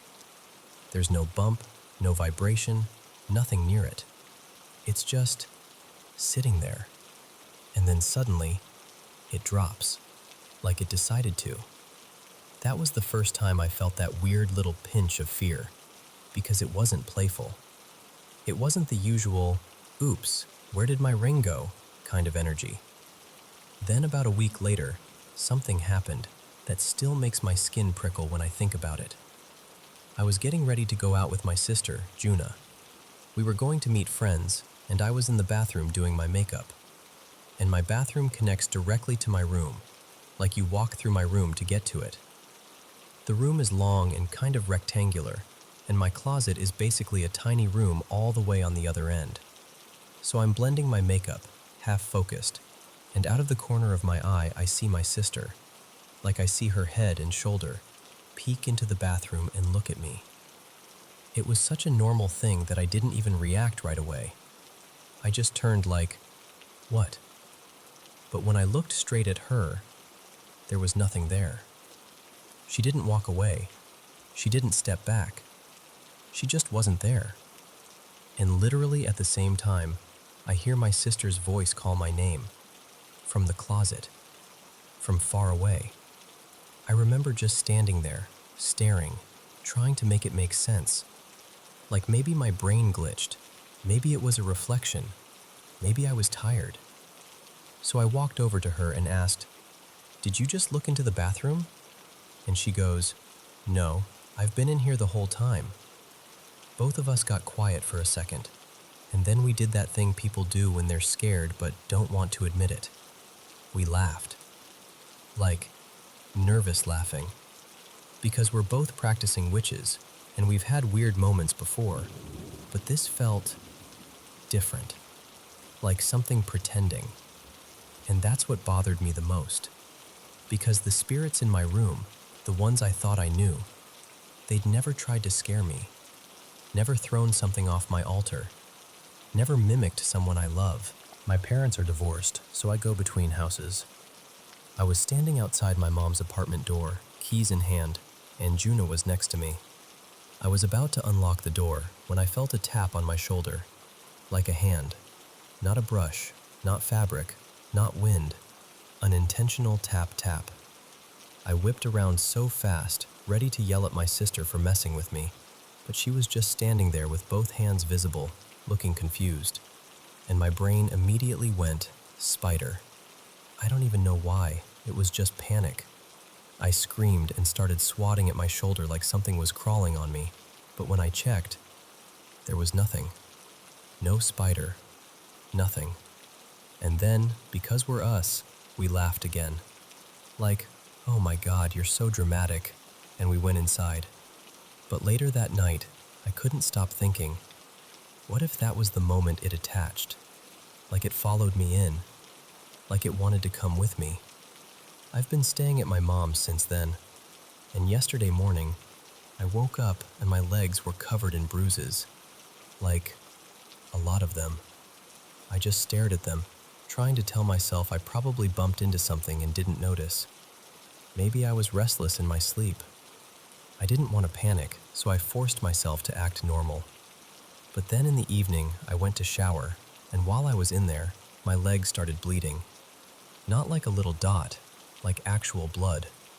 When I looked, there were scratches on my skin that weren't there before. They were thin, like tiny lines, but the amount of blood didn't match how small they were. It freaked me out so badly I felt cold all over. That was the first time I felt genuinely scared. Not curious scared. Not, that was weird scared. Like, unsafe scared. So I did what I know how to do. I performed a protection spell.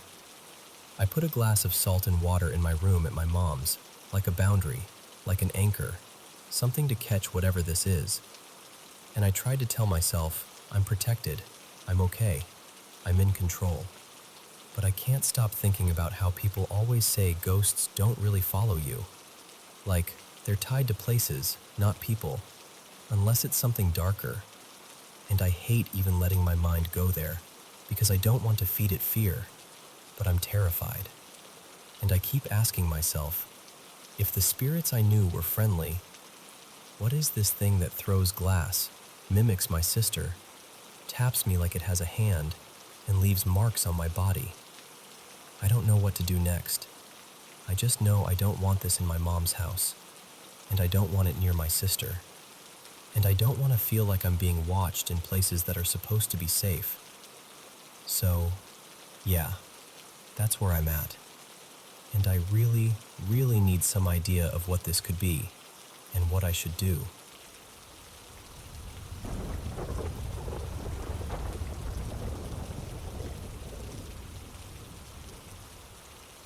Hey friends, welcome back to the Paranormal M channel. Still having trouble sleeping? Don't worry, I'm right here, doing what I love and helping you drift off a little easier. Thank you so much for all the love and support you've shown the channel, and for sharing so many of your paranormal experiences with us. If you've got more stories, don't hesitate to send them in.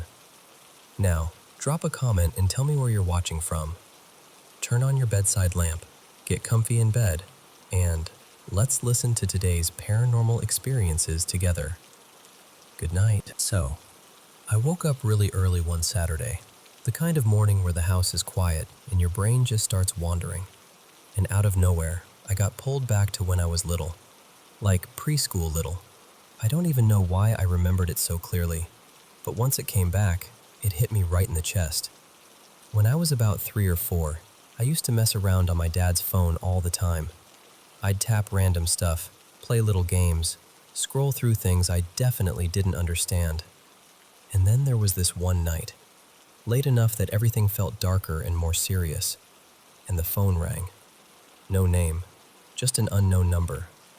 I remember holding it like it was huge in my hands, and I answered like a little kid answers, like it's no big deal. Me, hello?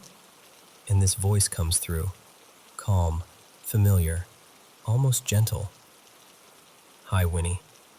I swear my stomach dropped, because nobody called me Winnie except my uncle, my mom's brother, Uncle Ray. And the thing is, Uncle Ray had died not that long before. Maybe a year, maybe two. Time is fuzzy when you're that small, but I knew he was gone. So I just blurted it out. "Me, who is this?" "It's your Uncle Ray." And I didn't even question it the way an adult would. I reacted like a kid who's been missing someone. "Me, Uncle Ray? Where have you been? I miss you." And he sounded warm, like he smiled while he talked. "I miss you too." I remember my eyes getting all hot, like I was about to cry but also felt relieved, like, "Oh, there you are." "Me, where are you? Are you okay?" There was this tiny pause, and then he said it, so simply. "I'm okay now. I'm somewhere safe." "Where?" "Heaven." And I just repeated it because I didn't fully get it. "Heaven?" "Yeah, heaven."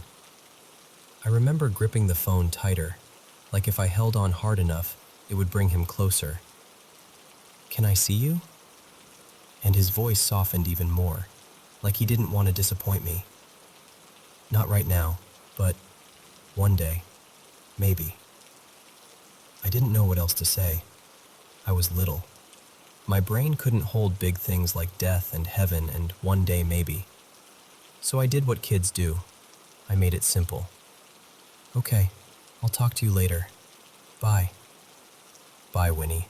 I'll see you." And then the call ended. That was it. No dramatic sound, no weird glitch, no movie moment. Just silence. The next day I told my dad like it was normal. Like, "Hey, Uncle Ray called me." And my dad got serious immediately. He kept shaking his head like he was trying to snap me out of a dream. He said, "No, Winnie, your uncle is gone. You can't talk to him."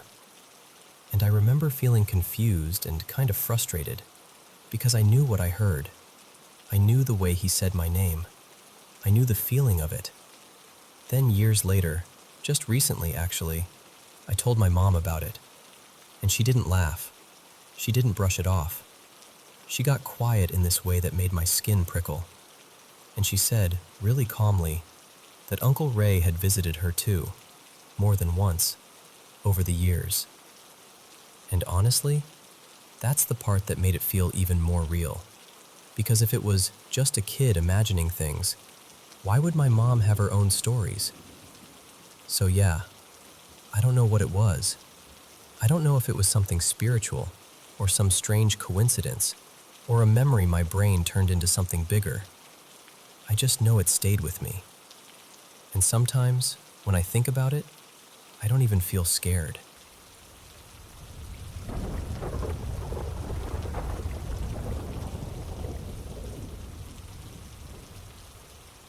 So, I need to tell you what's been going on, because it's one of those things that sounds unreal even as I'm saying it out loud. A couple nights ago, I woke up suddenly with that sharp feeling you get when you swear someone's looking at you. My room was quiet, but my whole body went alert. And then I saw it, this pale, human-shaped haze, like white smoke that somehow had a shape to it. The part that still makes my skin prickle is where it seemed to come from, the tall mirror across from my bed, like it peeled itself right out of the reflection. It didn't rush at me or anything, it just walked. Slow, like it already belonged there. I panicked. I didn't even think. I just bolted out of my room and went straight to my mom's room. Her name's Maribel, and she's the kind of person who sleeps like the world could end and she'd still be comfortable. I was shaking her awake, whisper yelling, trying not to sound completely unhinged. And then, this is the part that made me feel trapped. It followed me. I could see it lingering in the corner, like the air had thickened into a silhouette. I tried to stay calm, but I couldn't sleep. I just stared into that corner, watching it without blinking, afraid that if I looked away, it would get closer. Sometimes it did drift nearer to my mom's side of the bed, and I'd instinctively wave my hand through it like I was shooing smoke away from a candle. I know how ridiculous that sounds, but I was terrified, like primal terrified. The next day, it started messing with things in my room. Small things, but enough to make my stomach drop. I have this little magical girl figurine on my shelf, an anime character named Haruka Shinomiya, and I caught the smoky shape hovering around it, like it was drawn to it. It happened more than once, too, like it kept coming back to that exact spot. At one point, I saw something like a side profile in the haze, cheekbone, chin, the suggestion of hair, and I swear I felt my heart try to climb up into my throat. Then I saw it do something that made it feel real in the worst way. It pressed what looked like a hand against my wall. A hand that wasn't solid, just concentrated smoke, but shaped like fingers in a palm. I remember whispering, "Nope," out loud, like that would change anything. That night, my mom saw it too. I walked into my room and she was standing in the doorway, wide-eyed, staring at my bed. She told me she saw it sitting there, like it was perched on the edge, calm as you please. And Maribel doesn't scare easy, but she genuinely panicked. She started praying immediately, like it was the only thing her body knew how to do. Today, it's worse, or maybe clearer. I don't know. It's like once my brain learned how to see it, it can't stop seeing it. I've been noticing more than one smoky figure now. Different shapes, different corners, different little movements, like they're not all the same presence. If I had to guess, I'd say at least 3, maybe more. It's not like they line up and introduce themselves, you know? It's more like you catch one in the corner of your vision, then another near the doorway, then something faint by the mirror again. Sometimes, when I put my hand near where I see them, I feel temperature changes. A sudden cold, like the air gets sucked out. Or, this one's hard to explain, a tiny warm sting, like a quick little flare of heat right on my skin. Not enough to hurt, but enough that my brain goes, okay, something is there. I have this memory, clear enough that I can't shrug it off, of being half asleep and feeling someone wrap their arms around me from behind, like a spooning hug. It scared me, yes, but it also felt comforting, warm, like somebody trying to calm me down. I remember thinking, I'm too tired to deal with this, and just letting it happen because it felt oddly safe in that moment. That's why I keep going back and forth in my head. Because not everything about this feels threatening. But there's a but. Some of them make me feel off. Like my whole body heats up, especially my stomach. Earlier, I tried to take a nap, and I felt this weight settle on my chest, like something laid itself there. I got nauseous, jittery, nervous in this deep chemical way. Like my body knew it didn't like what was happening, even if my brain couldn't explain it. So now I'm stuck in this awful middle place. Part of me wants to believe maybe they're just there.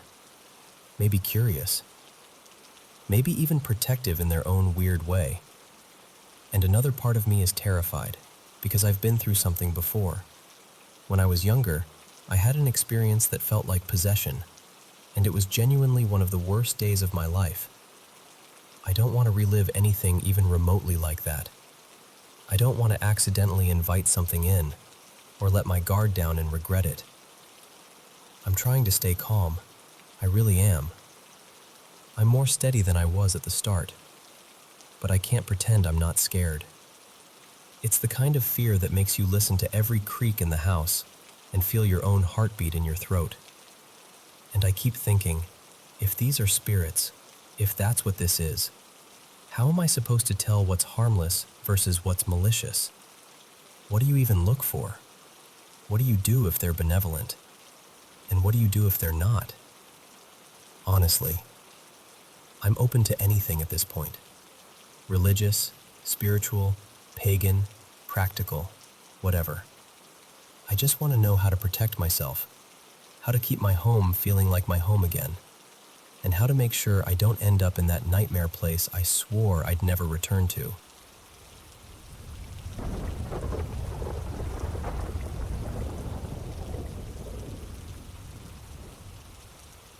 So there's this little trail near my neighborhood.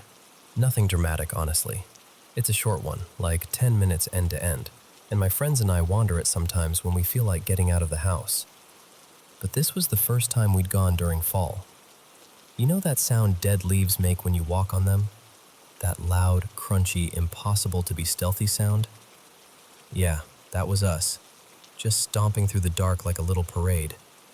And for context, we've had moments out there before, like thinking we saw something move, or getting a random wave of unease. But it's always been vague. Nothing you could point to and say, that right there. Until last night. It was somewhere around 8:30 p.m. when I went with my cousin Mara and our friend Eli. We get to the trailhead, and we're not even a quarter of the way in when Eli slows down and glances over his shoulder.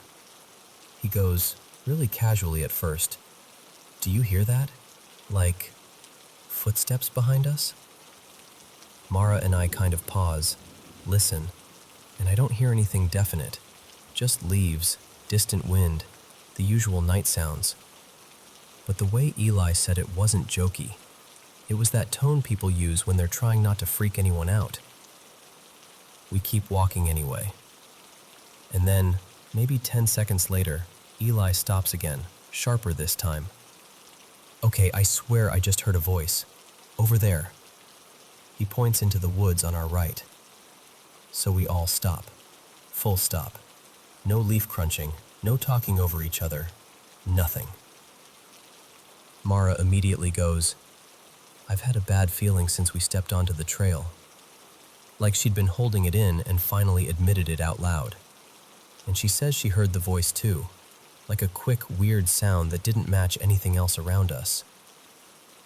Eli adds, "And before the voice, I heard the footsteps again." Meanwhile, I'm standing there realizing I'm the odd one out, because I hadn't felt or heard anything strange up to that point. But I believed them. Their faces weren't, "Let's mess with you." They were pale, listening too hard. So we agree, pretty quickly, that we're done for the night. We turn around and start walking back toward the road. And weirdly, the walk out feels normal. No more sounds, no more weird feelings. Just us, the flashlight beam, the crunch of leaves. Almost like whatever it was had decided to stop performing. Now, the entrance to this trail is set up kind of oddly. There's a little sign by the road, and it's surrounded by bushes. You walk through a narrow path in the bushes into this small clearing, and then on the other side of the clearing, that's where the actual trail begins. So we cross the clearing, heading back out, and we step into that tight little corridor of bushes. And that's when my body reacts before my brain does. I suddenly feel on edge, like the hair on my arms isn't just standing up, it's listening. I stop, turn around, and swing my flashlight beam back into the clearing and toward the trail. Nothing. No movement, no figure, no eye shine. Just empty space and leaves and darkness. But I still get that cold, crawling chill up my spine anyway. I face forward again, and not even 2 seconds later, right as we're about to break out of the bushes onto the road, I hear it. A weird, breathy little wheeze from the left side of the bushes, close enough that it felt like it came from inside that leafy wall. And it sounded like a young voice trying to speak through a tight throat, like, "Hey." Just that. Hey. And I know how this sounds, but it wasn't like someone calling from far away. It wasn't a clear adult voice. It was small and strained, almost like someone testing whether we'd respond.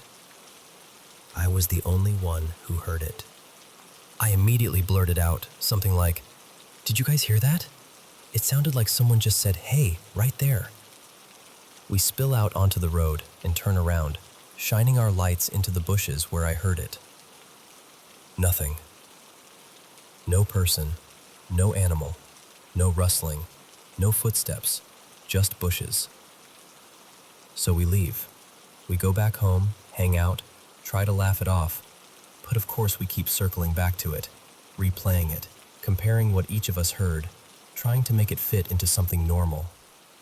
And when I describe the voice, how it was breathy and kind of young, Eli just looks at me and goes, "That's the same thing I heard deeper in the trail." Which didn't make me feel better, at all. And here's the part that's been sitting heavy in my mind since. Earlier this year, Mara and one of her friends went off the trail a bit, just wandering, not thinking, and they found a rope hanging from a tree, like a noose. They showed me the spot another time, and I saw it too, but we never heard anything about someone actually dying out there. No news story, no neighborhood talk, nothing. So I don't know what that means, if it means anything at all. I just know that I already believed in paranormal stuff before this, mostly because I've had my own experiences at home, things I've seen.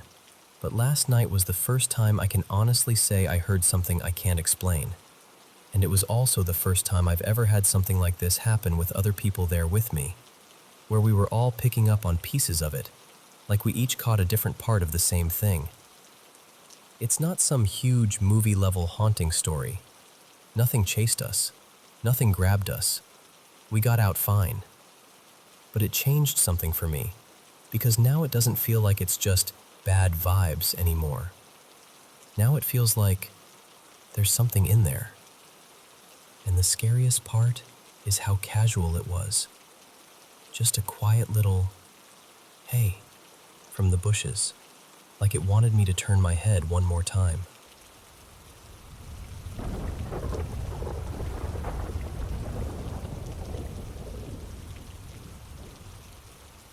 Hey, can I tell you something that started as a joke, but stopped feeling funny a long time ago? So, growing up, my family moved a lot. Different cities, different schools, always chasing the next place we could afford. I got used to packing fast and saying goodbye faster. But there was one year that still sits in my chest like a stone. I was 11 when I had to live away from my parents for a while. Not because anyone wanted it that way, just because there wasn't enough food and not enough money. And somehow, I was the problem that could be solved by sending me elsewhere. I ended up in a house with people I barely knew, in a neighborhood that didn't know me at all.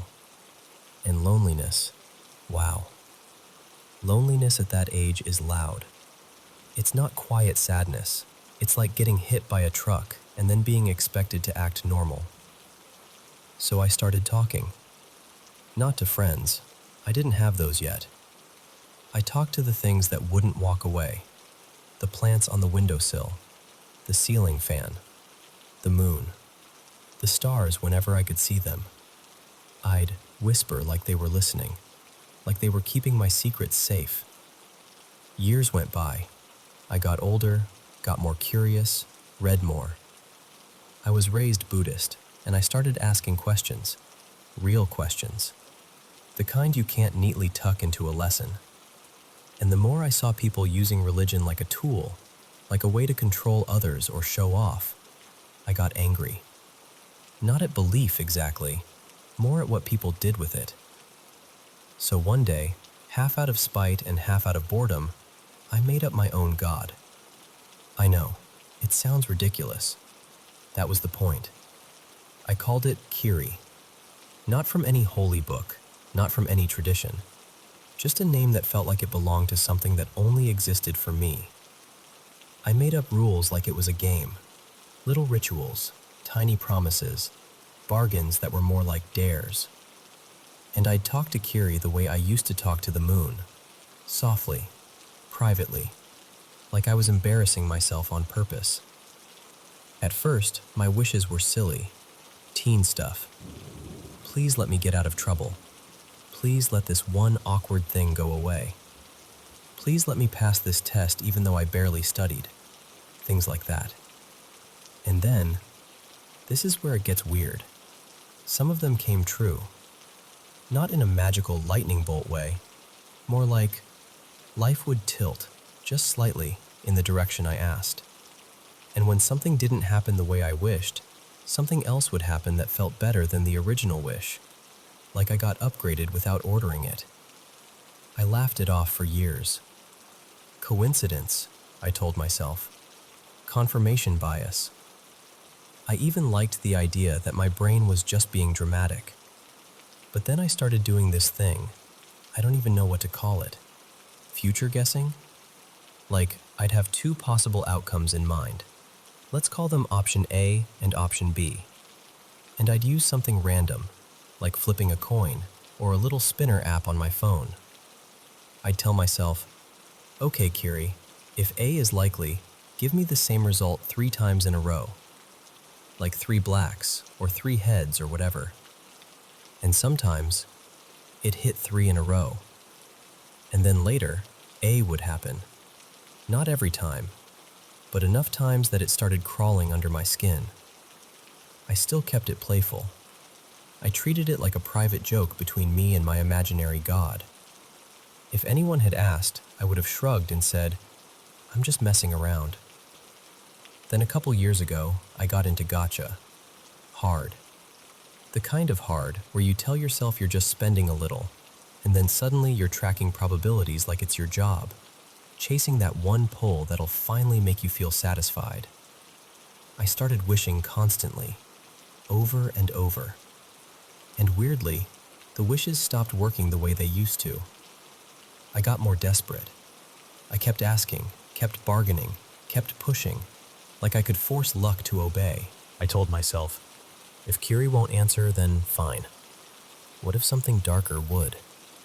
I didn't really believe in devils, not truly, but I said it anyway, like a dare thrown into the dark.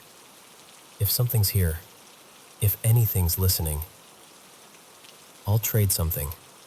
Years, luck, anything. Just give me what I'm asking for. I even said it with that half laugh people use when they want to pretend they don't mean it. And then things started happening again. Not just for me. Sometimes I'd wish for my friend, too. My friend, Mina. She'd ask for something small, an outcome, a message, a moment of luck. And I'd do my little ritual and say, okay, Kiri, handle it. And it would happen often enough that we stopped laughing the same way. We tested it too, like we were trying to prove ourselves wrong. We kept notes. We tried different methods, spinners, coins, random number generators. We'd make predictions and score them. Over weeks, it felt like we were hitting something like 8 out of 10. 8 out of 10 is way too high to feel normal. I didn't know whether to feel proud or terrified. Mostly I felt uneasy, like I'd opened a door and couldn't remember why I thought it was a good idea. One night, Mina looked at me and said, really quietly, "Are you sure that's a god?" I swear my whole body went cold, because the second she asked that, all the jokes drained out of the room, and I realized I didn't actually know what I'd been talking to, or if I'd been talking to anything at all. After that, I stopped. Completely. I didn't wish. I didn't bargain. I didn't test. I tried to forget. I told myself it was a phase, a coping mechanism, a lonely kid habit that grew up with me. Over a year passed. I almost felt normal again. And then, yesterday happened. I was in a convenience store, standing in front of the drinks, doing that quiet math people do when they're trying to stretch a tiny budget across a whole month. I remember staring at the price tags and feeling this tired, sour panic, like, okay, this is what I have left. And without thinking, without planning, I whispered in my head, Kiri, just let me get a free one. Just one. You know those promotions where you can win a free drink from a lucky label or code? That kind of thing. I bought one. And I won. I stood there, blinking at the label like it was a prank. I went to exchange it for the free drink. I opened the new one. Won again. I laughed, nervous laugh, not happy laugh, and exchanged it again. One again. This kept going until it stopped feeling like a joke and started feeling like a spotlight on my life. Like something was saying, "Remember me?" 12 times. 12 consecutive wins. By the time I walked out, my hands were actually shaking. Not from excitement, from that same chill I felt when Mina asked me that question. Because I don't know what it means. Maybe it's just probability doing something wild once in a lifetime. Maybe it's a glitch. Maybe I'm noticing patterns because I'm scared and my brain wants a story. Maybe Kiri is just a name I gave to my own desperate hope. But also, I can't unfeel what I felt. I can't unremember the way life kept bending at the exact moments I whispered into the dark. So I'm asking you, honestly, what do you think? Not, is it real? I don't even know how to define real anymore. I mean, if you were me, would you call it luck?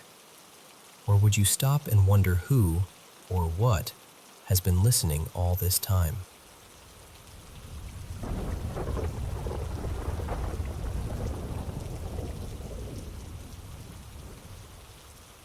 So, let me take you back for a second. When I was around 12, I'm 24 now, I lived in this big, tired old house that always felt like it was holding its breath. We didn't know much about its history, but my family found this brittle newspaper stuffed inside a wall during a renovation, and the date on it was 1934. I remember staring at it like it was a clue from a mystery novel, like the house had just handed us a secret. The place was huge. Not fancy huge, more like, why are there so many doors, and why do half of them lead to weird little nothing rooms huge? I used to count everything, obsessively. At one point, I swore it had 15 rooms, and I'd walk around like a little inspector, keeping score in my head. There were corners of that house that felt like they belonged to someone else. There were 2 basements, which sounds dramatic, but it was actually just unsettling. One was right off the garage, an old, stubborn door that led down into this concrete cellar. It smelled like cold dust and metal, and you could get to some of the house's ducts down there. The other basement was inside the house, the one we used more, and that's where the laundry was, along with a storage room that always felt like it was waiting for you to look away. Even our bedrooms had their own little, "this place is weird" features. Mine and the room next to it both had crawl spaces that disappeared into the walls. I shoved furniture in front of a couple of them, dressers mostly, like that would somehow make them less real. I never told anyone I did it out of fear. I probably pretended it was just for more space or something. But yeah, it wasn't for space. The house made noises constantly. Pipes clicking, floorboards popping, the slow groan of wood settling. And we couldn't afford to heat it properly through the winter, so we'd hang blankets in doorways and tape plastic over the windows. It worked, kind of, but it also made the whole place feel dim and sealed off, like the daylight couldn't quite reach us. And when I was home alone, that's when it got bad. I'd get this awful feeling like someone was right behind me, close enough that if I turned around too fast, I'd bump into them. I'd whip my head around over and over, trying to catch nothing. Sometimes I'd even yell out, just to prove I wasn't scared. Like, "Hello? Anyone there?" Trying to sound tough while my voice cracked because I was 12 and terrified. Looking back, I know how it sounds. A dark house, a kid with an imagination, the normal, creepy soundtrack of an old building. I get it. But the feeling was real. It stuck to me. Then one day, I went downstairs to switch the laundry. I remember it clearly because nothing about it was unusual at first. Just me carrying a basket, the hum of the machines, that stale basement air. I switched the clothes over, grabbed the basket, turned, and noticed this big tank against one of the outer walls of the laundry room. It wasn't a water heater. It looked older than that, like it belonged to some long-forgotten system the house used to have, some reservoir or storage tank for something that didn't exist anymore. Nobody ever touched it. It sat there quietly like a piece of the house's skeleton. It was always coated in dust, like thick dust, the kind that looks untouched for years. But this time, it wasn't untouched. There were handprints all over it. Dozens. I just froze. You know that moment where your body reacts before you even get a thought together? That was me. My stomach dropped, my skin went tight, and the inside of my head went completely quiet except for one word. Nope. I don't remember setting the basket down. I don't remember backing away. I remember turning and sprinting up the stairs like something was right behind me. Like if I slowed down, it would grab my ankle. I stayed upstairs the rest of the day. I wouldn't go back down. I didn't even want to walk near the basement door. And the worst part wasn't the tank itself. It was what my mind did afterward. Because once you've seen something like that, your brain starts trying to solve it. It starts building explanations out of whatever scraps it can find. And half of those explanations are worse than the truth. Maybe someone did it as a prank. Maybe it was old handprints I'd never noticed. Maybe the long fingers were just smears. Maybe. But I couldn't stop picturing hands in the dark, pressing into the dust when nobody was there to see it. Fast forward to now. I moved into a new apartment recently, nothing like that old house. Brighter, cleaner, normal. And in the garage, I noticed a few black handprints on one of the walls. Not dusty ones, darker, like smudges. And the thing is, I don't remember them being there when I moved in. Could they have been? Sure. Maybe I just didn't notice. Garages are easy to ignore until you're looking for something. But the second I saw them, my chest did that same little drop it did when I was 12. It brought me right back to that basement, that tank, those prints. I'm not exactly panicking about it now. I'm older and I've got a better grip on myself. I know there are a lot of normal reasons you could end up with handprints on a wall. People moving stuff in, leaning, touching surfaces without thinking. It still makes me uneasy. Because that moment in the laundry room never really left me. It's like one of those memories that isn't loud all the time, but it's always there in the background, waiting for the right trigger to wake up. And honestly, that house had other moments, other things that didn't quite add up. Stuff I tried to laugh off later but couldn't fully shake. So I guess that's why I'm telling you. Because I've carried it for years, and sometimes it helps just to say it out loud, to let someone else hear it and go, yeah, that is strange, or here's what it might have been, or even just, I get why that freaked you out. And if you ever want to hear more of what happened in that house, trust me, there's more.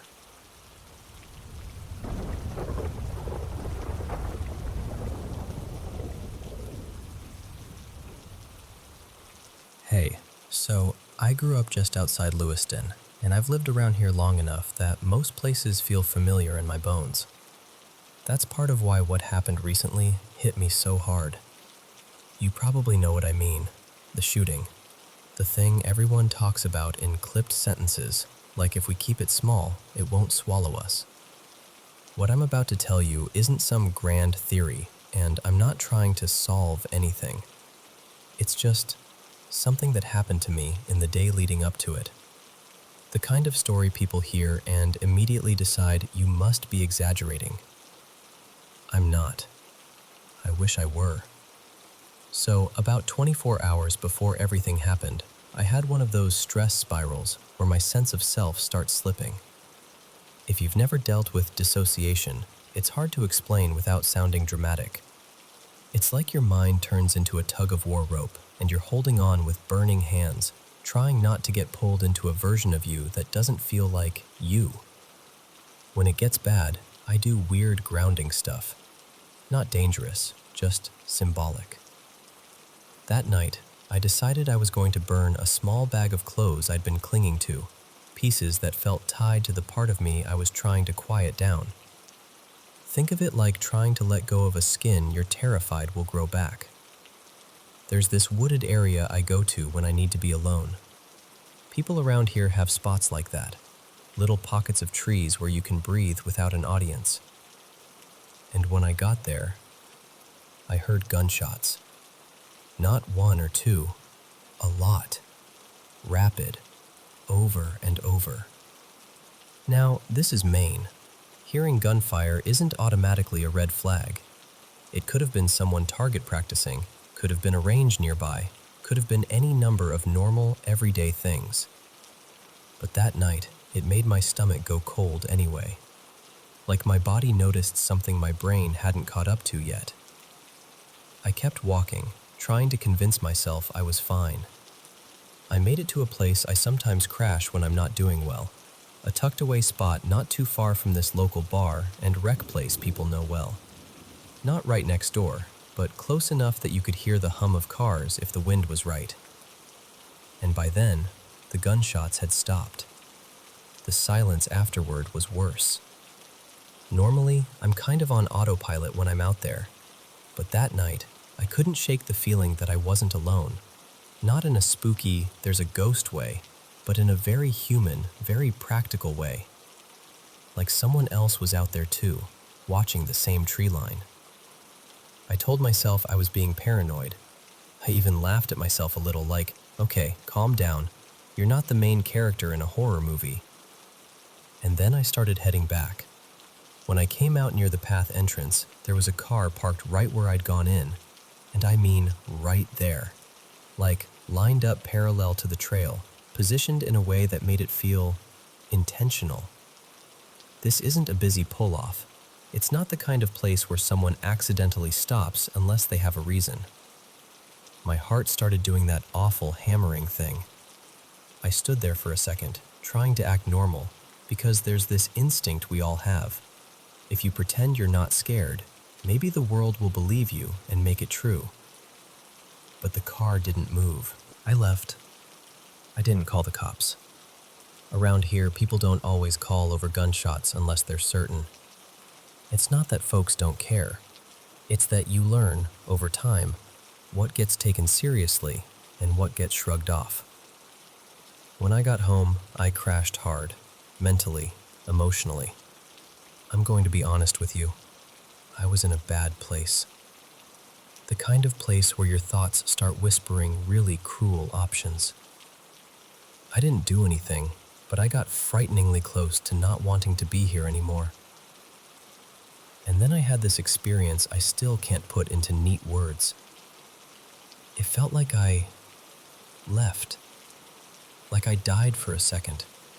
Not in a dramatic movie way, more like a light flickering off. And then I came back.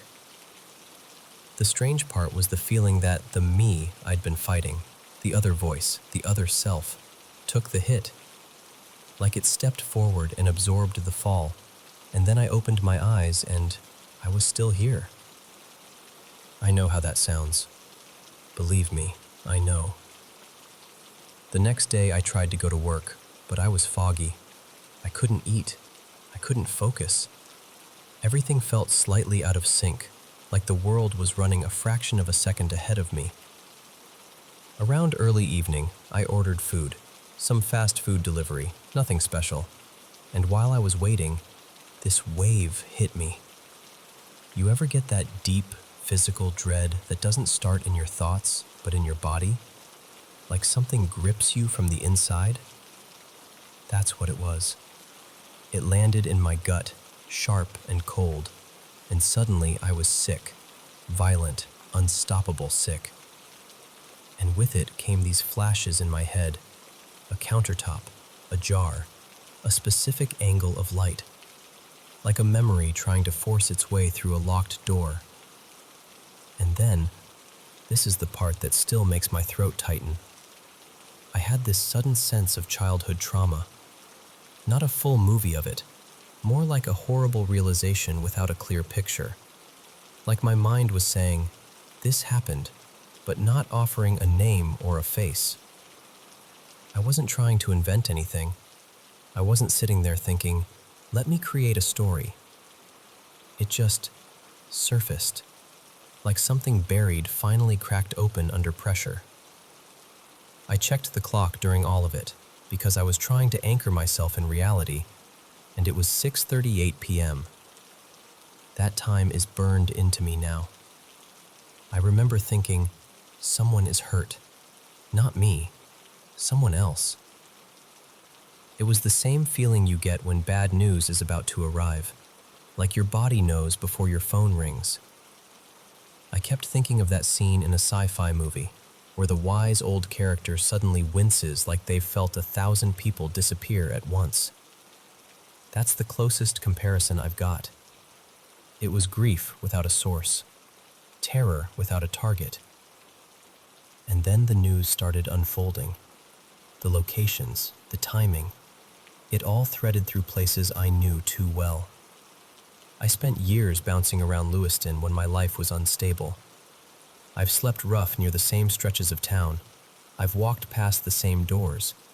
I've stood outside the same buildings, hungry and exhausted, staring at the lights inside like they belonged to another species of human.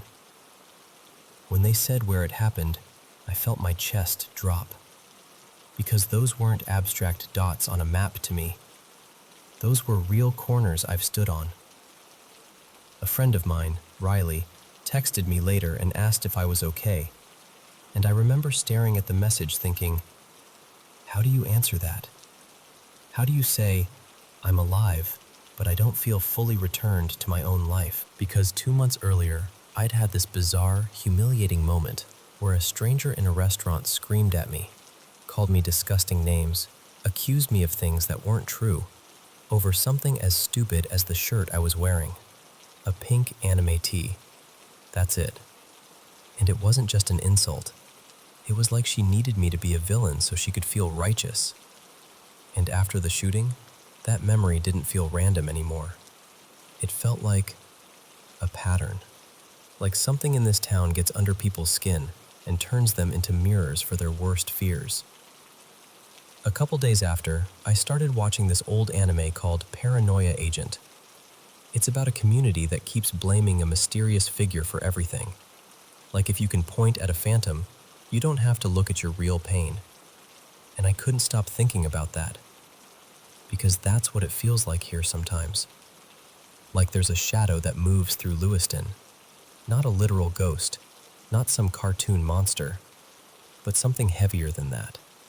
Something that feeds off fear and isolation, and the way people quietly give up on each other.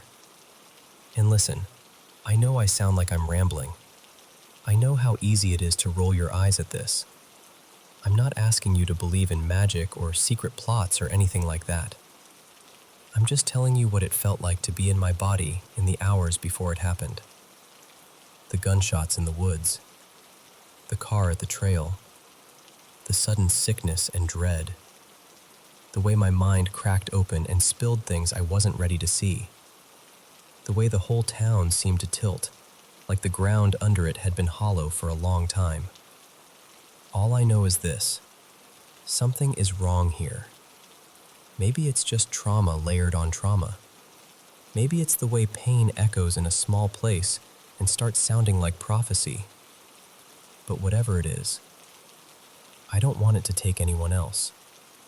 So if you're listening to this and you've ever felt that same kind of invisible pressure, like the air itself is warning you, please don't ignore it. Take care of yourself. Stay close to the people who keep you steady. And if you're ever passing through Lewiston and you feel uneasy for no reason, trust that feeling.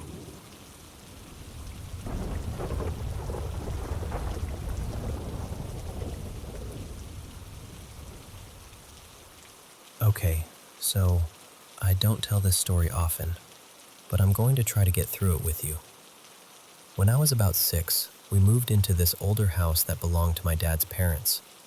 It wasn't run down exactly, but it had that feeling, like the air was heavier inside than it should have been.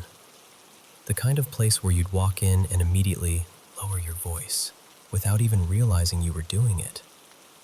And weird stuff started happening almost right away. At night, you'd hear clinks and shuffles in the kitchen, like someone was moving around in there, but the hallway would be empty. Lights would flick on by themselves.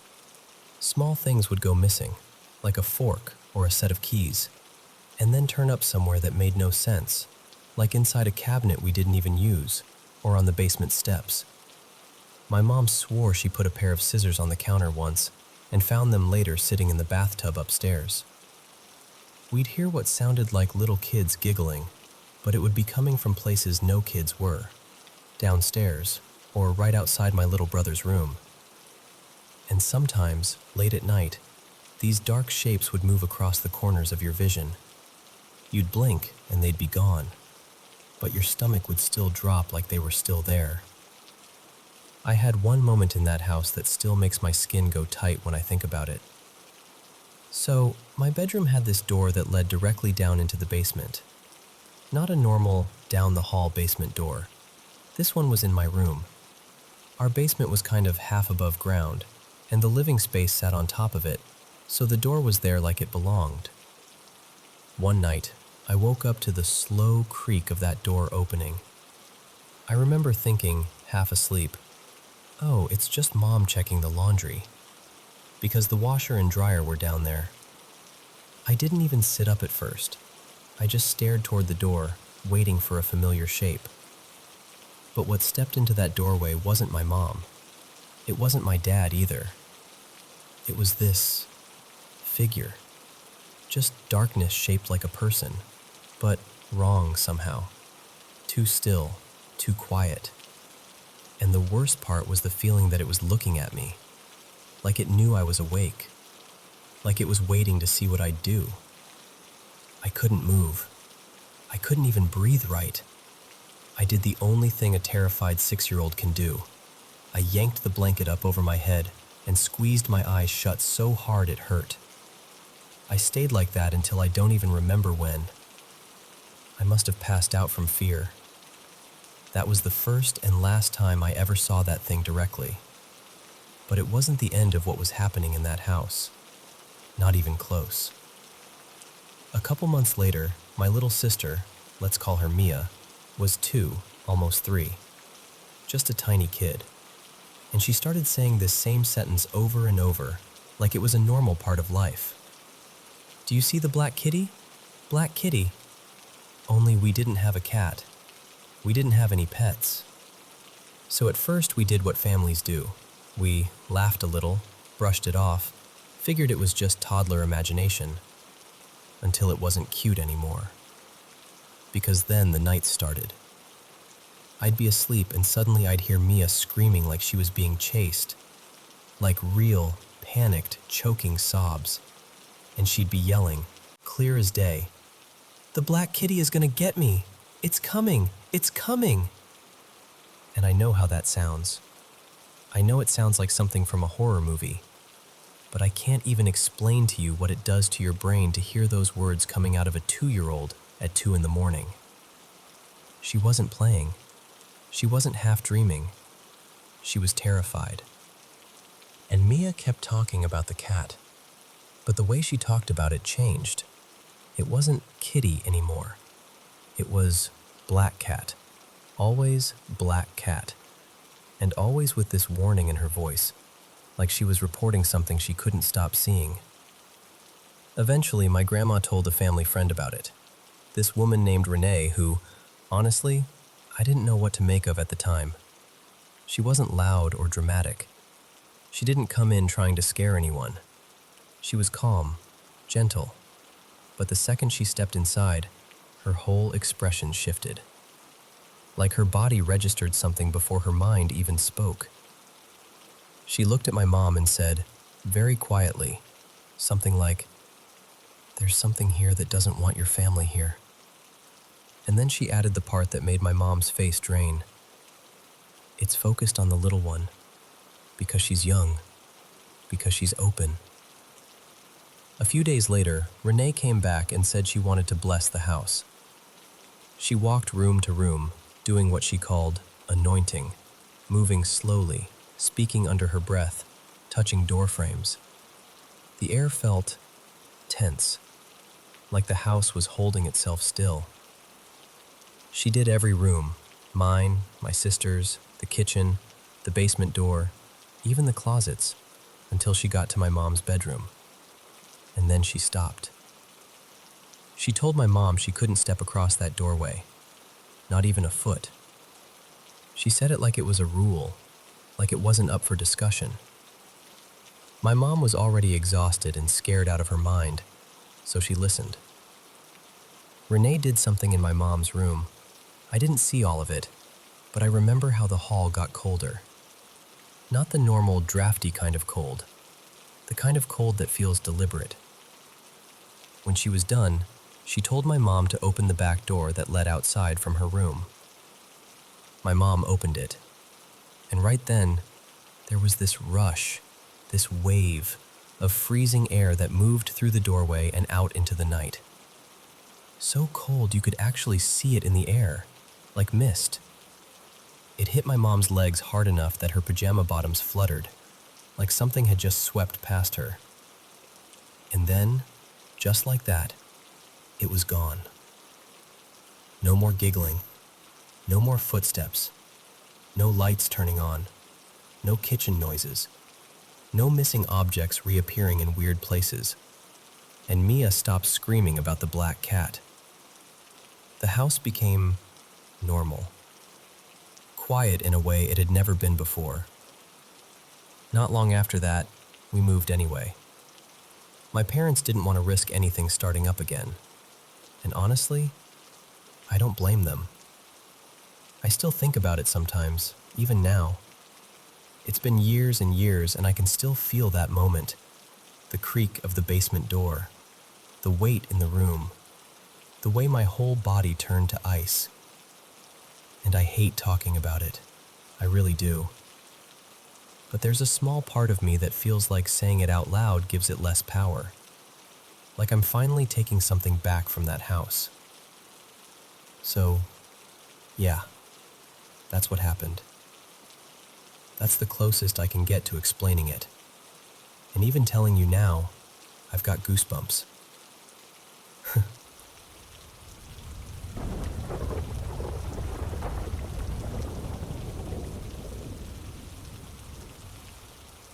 So, I've had sleep paralysis a few times before, and honestly, it usually doesn't shake me up too badly.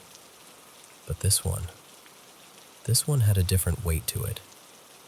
Last night, the moment I finally drifted off, I was suddenly somewhere else. It felt like an old university campus, like those older brick-built colleges with that kind of solemn, historic vibe. Everything was wrapped in this thick blue-gray mist. Not like normal fog either. More like the whole world was tinted. And there wasn't a sky, not really. No stars, no moon, no light source at all. Just haze. Like the scene was lit from nowhere. I realized I was standing near a roadway, right by a curb, facing a sidewalk. I stepped up onto the sidewalk, then started walking down this grassy slope, maybe a 15-foot drop. Not steep, but enough that you feel yourself descending. And while I'm walking down, I have this strange awareness that there are people around me. A lot of them. But nobody's interacting. Nobody looks at anyone else. No eye contact, no acknowledgement. Like we're all sharing the same space, but acting like we're alone. At the bottom of the hill, there's this wide sidewalk that runs along the base of a big building, 5 stories tall, red brick. And the building felt important in the way it loomed over everything.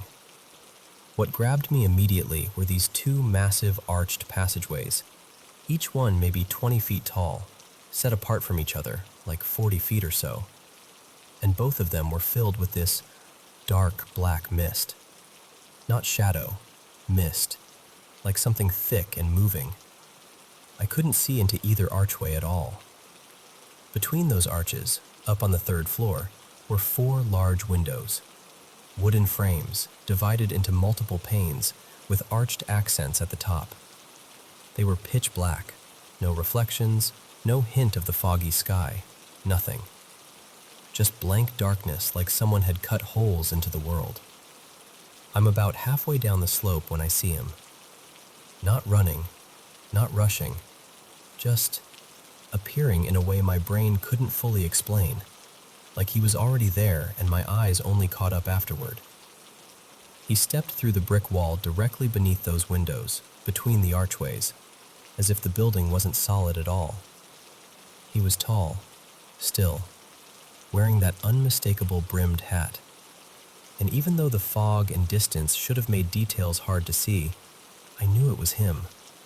Like my mind recognized him before I consciously processed it. The Hat Man. He walked straight toward me, and this is the part that really gets under my skin when I replay it. It felt like the crowd around us didn't exist to him, like he'd singled me out the second he arrived. He stopped close, too close, and turned his face toward me. And I swear to you, it was like he looked directly into me, with eyes that weren't really there. Like the idea of eyes, the shape of a gaze without any actual features. Then he put his hand out for a handshake. He spoke 3 sentences. The first one sounded like an introduction, like he said his name or title, but I couldn't understand it. It didn't register as a normal language, more like it slid right off my brain the moment I heard it. The second sentence, I heard perfectly. I'm here now. The third sentence, I remember that I understood it clearly in the moment, and it hit me like it mattered. But the worst part is, I can't recall what it was. Like it got erased. And for a split second, I did something that surprises me even now. I reached my hand out. It wasn't curiosity exactly. It was more one like, he felt familiar. Not friendly, not comforting, but familiar like a presence you've felt before. Like déjà vu that has a pulse. As my hand moved, I said, I'm Rowan. Can you repeat the first thing you said? And our hands touched. And that's when I yanked myself back in the only way I could. I shouted, out loud in the dream, maybe out loud in real life too, I'm not sure. I do not accept. The moment I said it, he withdrew his hand. Not angrily, not dramatically, just smoothly, like that was the rule. And then the blackness hit. It swallowed everything. Fog, building, people, like someone turned the universe off. And I snapped into that awful in-between state, fully aware but trapped in my body. Classic sleep paralysis. I could feel myself trying to wake up, trying to move, trying to force sound out. I was panicking but also weirdly focused, like wake up, wake up, wake up was the only thought that mattered. Next to me in bed, my partner, Maya, was there. I tried to get her attention. I tried saying her name. I tried moving my leg, nudging her, anything. I don't even know what finally did it, but she stirred. And the moment she put her hand on me, I jolted awake so hard it startled her. Like I snapped back into myself all at once. I told her, I had a bad dream. And she looked at me, half asleep but serious, and she said, Yeah, I know. I was having a really weird dream too. That part still messes with me because I wasn't even trying to spook her. But it felt like something had leaked across the room, you know? Like the atmosphere followed me back. I wanted to explain everything right then, but she's the type who really doesn't handle scary stuff before bed. So I just let it go. We both went back to sleep. But today I can't stop thinking about it. I've done a little digging, nothing intense, just reading what people say about the Hat Man and sleep paralysis. And what's strange is, people see him all the time.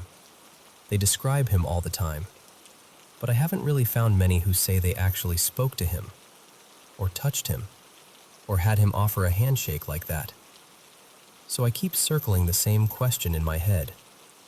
If he reached out like that, if he said, I'm here now, what would have happened if I did accept? And maybe this sounds naive, but part of me feels this stubborn pull, like I want to find him again. Not because I'm looking for trouble, more like I want answers. Like I want to face whatever that was on my own terms. Because I can't shake the feeling that that handshake meant something. And I said no. And he listened.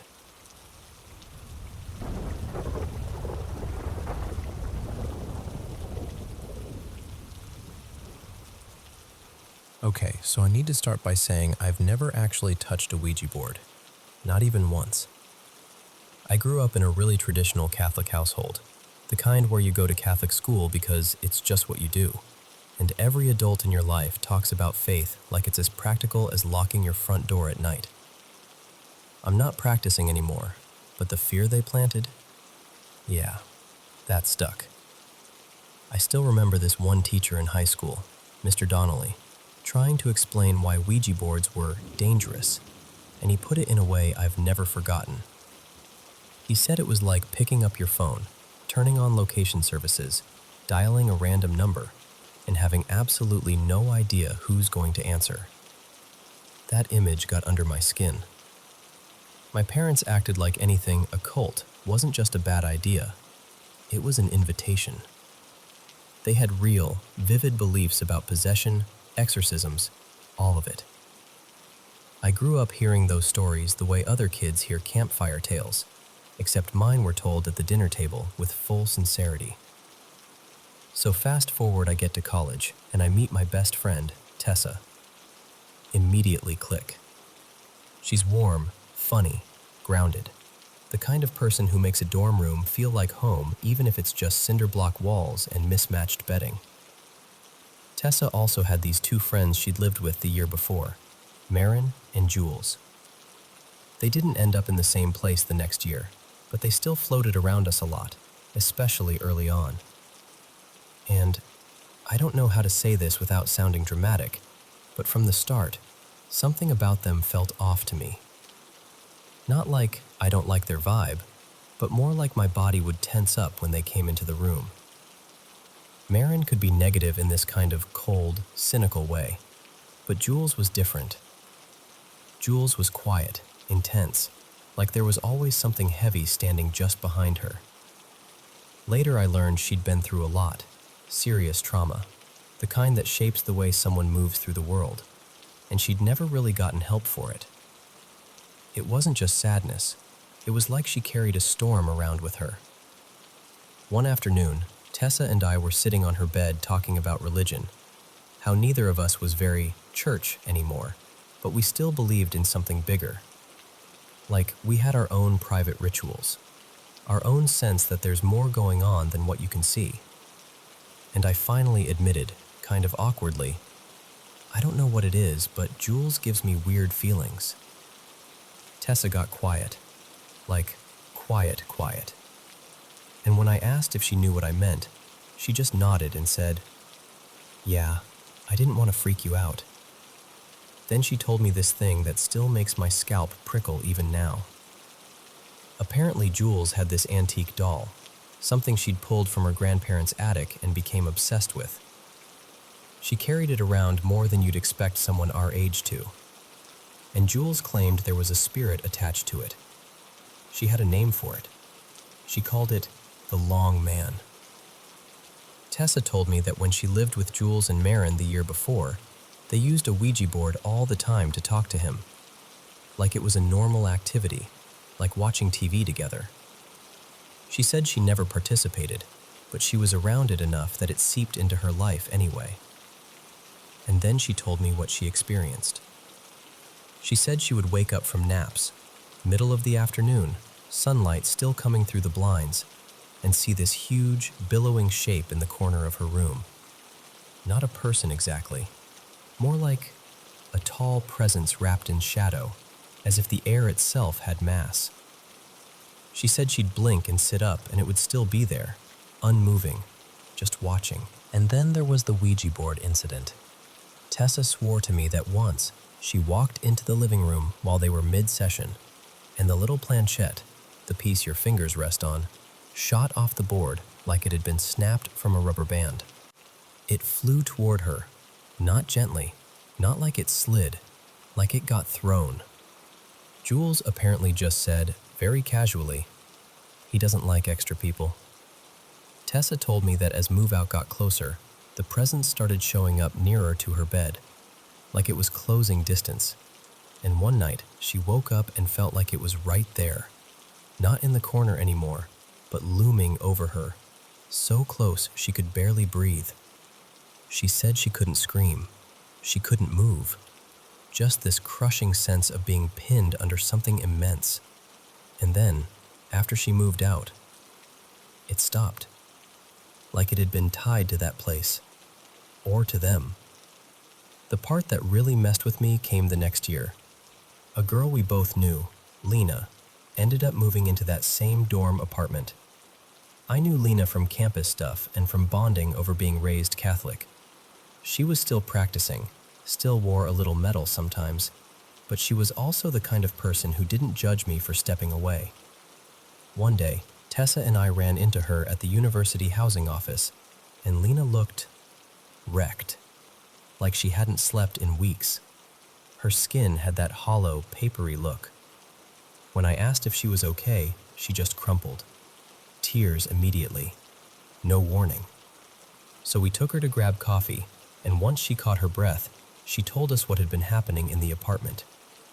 Cabinet doors flying open, slamming shut so hard the wood rattled. Her front door opening and slamming like someone was trying to break in. She actually called the police, and the officers showed up, looked around, didn't find anything, and this is the part that makes me angry for her. They laughed like she was wasting their time. But the worst part wasn't the noise. She said when she tried to sleep, she'd wake up to something cold hitting her face, like a hand smacking her cheek. Not a dream jolt, not a twitch, a deliberate, flat-palmed smack, again and again. And then she started seeing it. A massive figure at the foot of her bed, tall, hazy, like smoke held in the shape of a person, looming, swelling in the darkness. She was so scared she had her sister come stay the night, and her sister saw it too. Not, I think I saw something. Like, she sat up and whispered, "Lena, there's something in here." One night, Lena was showering, and the bathroom cabinets started slamming like someone was rage searching through them. Then the shower curtain whipped back, ripped open so fast it snapped on the rings, and she heard footsteps pounding up and down the hall outside the door, running, back and forth, like something pacing. That's why she was at housing, begging for a reassignment. Tessa, trying to help, told her, "You should talk to Jules. She lived there." So Lena did. And Jules, apparently, laughed. Just straight up laughed. And said something like, "He doesn't like strangers. Good luck." Lena stayed in that apartment for the rest of the school year because there weren't openings and housing basically shrugged at her. She just endured it. A couple years later, I ran into her again, and I asked, carefully, if things ever got better. She got this distant look and said there was one final night that felt like a turning point. She and her sister were in the bedroom. Lena had a crucifix on the wall, just a simple one, and she said it started shaking, like vibrating in place. Then it fell, not slipped, fell like it had been yanked. The closet door started opening and slamming hard enough to make the hangers rattle, and her sister said, very firmly, "Don't look, just pray." So they did. They started saying prayers out loud. Catholic prayers Lena knew by muscle memory, even through panic. Over and over, like holding on to a rope in the dark. And then Lena said there was this sudden flash, white, bright, not warm exactly, but clean, like a camera flash filling the whole room. Her sister later told her it was like a wave of light poured down from the ceiling and rushed out the window, like something was being forced out. And after that, Lena said the air changed, like the room settled, like the pressure released. And she swore that for the last few months she lived there, nothing happened again. No slamming cabinets, no footsteps, no cold hands, just quiet. And honestly, I don't know what I believe about all of it. I'm not here to tell you I have answers. But I will tell you this. I've been in rooms that felt heavy for no reason, and I've learned to trust that feeling. And I still won't touch a Ouija board. Not ever.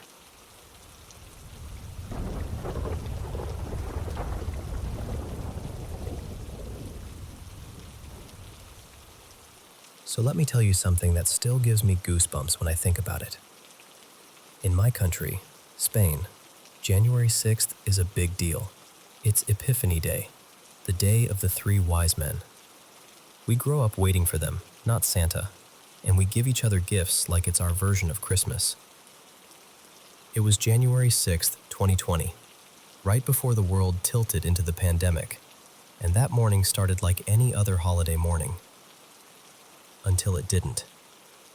My mom, Lucia, was walking across the living room and suddenly her foot didn't move the way it should. Just a tiny thing at first, like her body hesitated.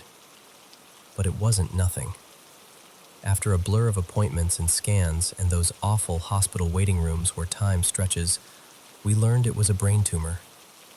And in the middle of all that, my parents still did what parents do. They tried to give me joy. That same day, my dad, Javier, handed me an envelope with concert tickets. 2 seats, something my girlfriend at the time, Ines, she's my wife now, and I could go enjoy together.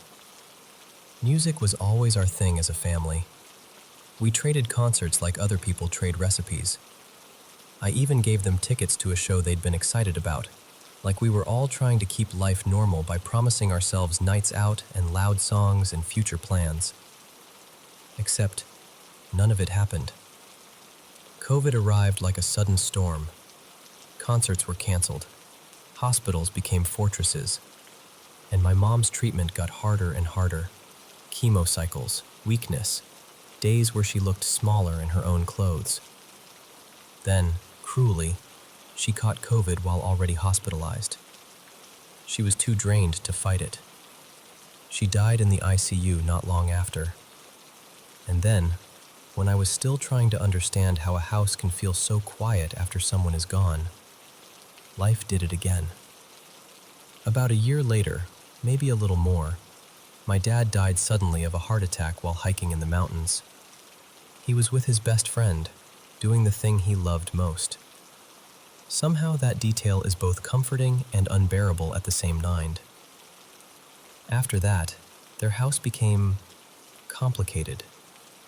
Not just physically full of stuff, but emotionally full. Every drawer felt like a time capsule. Every sweater still held a shape. I put off sorting anything for ages because it wasn't just cleaning out a house. It was deciding what parts of them I could keep without falling apart. Eventually, one afternoon, I went over alone and told myself I'd just do a little. No big heroic purge. Just open a few cabinets, take a few boxes, breathe through it. And that's when it happened. I was in the TV room, same shelf, same dusty familiar light, and I noticed a white envelope sitting there like it had been waiting. Not hidden, not tucked behind books, just there. Before I even picked it up, I felt this strange certainty in my stomach. Like my body knew what my eyes hadn't confirmed yet. Inside were the concert tickets. The last gift my parents had given me. The ones I'd never used. The night out I never got to have with Ines. The future that got erased.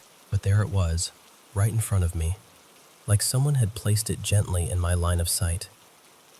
I told a couple friends about it, the ones who aren't quick to laugh things off, and they said something that made my throat tighten. They said maybe it was a message. Not some dramatic ghost movie moment, just a nudge. A reminder, like we're still here in some way. We still love you. We didn't make it to your wedding, but we did give you something meant for the life you're living now. Don't forget to enjoy it. And then there's the logical version, the one I can hear in my own head too. Maybe I put it there myself and forgot. Maybe grief scrambled my memory. Maybe my mind wanted it to feel like them because that would mean they were close. Both explanations sit there, side by side, and neither one completely wins. What I can't explain is my reaction. Because if it was a loving sign, it's a beautiful one, right? But when I stood there holding that envelope, instead of feeling comfort, I felt this rush of fear, sharp, animal fear, like the room suddenly had too much air in it. My heart started pounding and I had to leave the house. I walked out like I was escaping something, even though nothing was chasing me. And I still don't really know why. Maybe part of me wanted a sign so badly, and another part of me was terrified of what it would mean if signs were real. Or maybe it was just the shock of being pulled back into that moment, January 6th, 2020, when everything was still intact for one last breath before it all fell apart. I don't know. But I do know that a plain white envelope with a pair of unused tickets made me feel like my parents were suddenly standing just out of sight. And whether that was memory, coincidence, or something else, it stayed with me.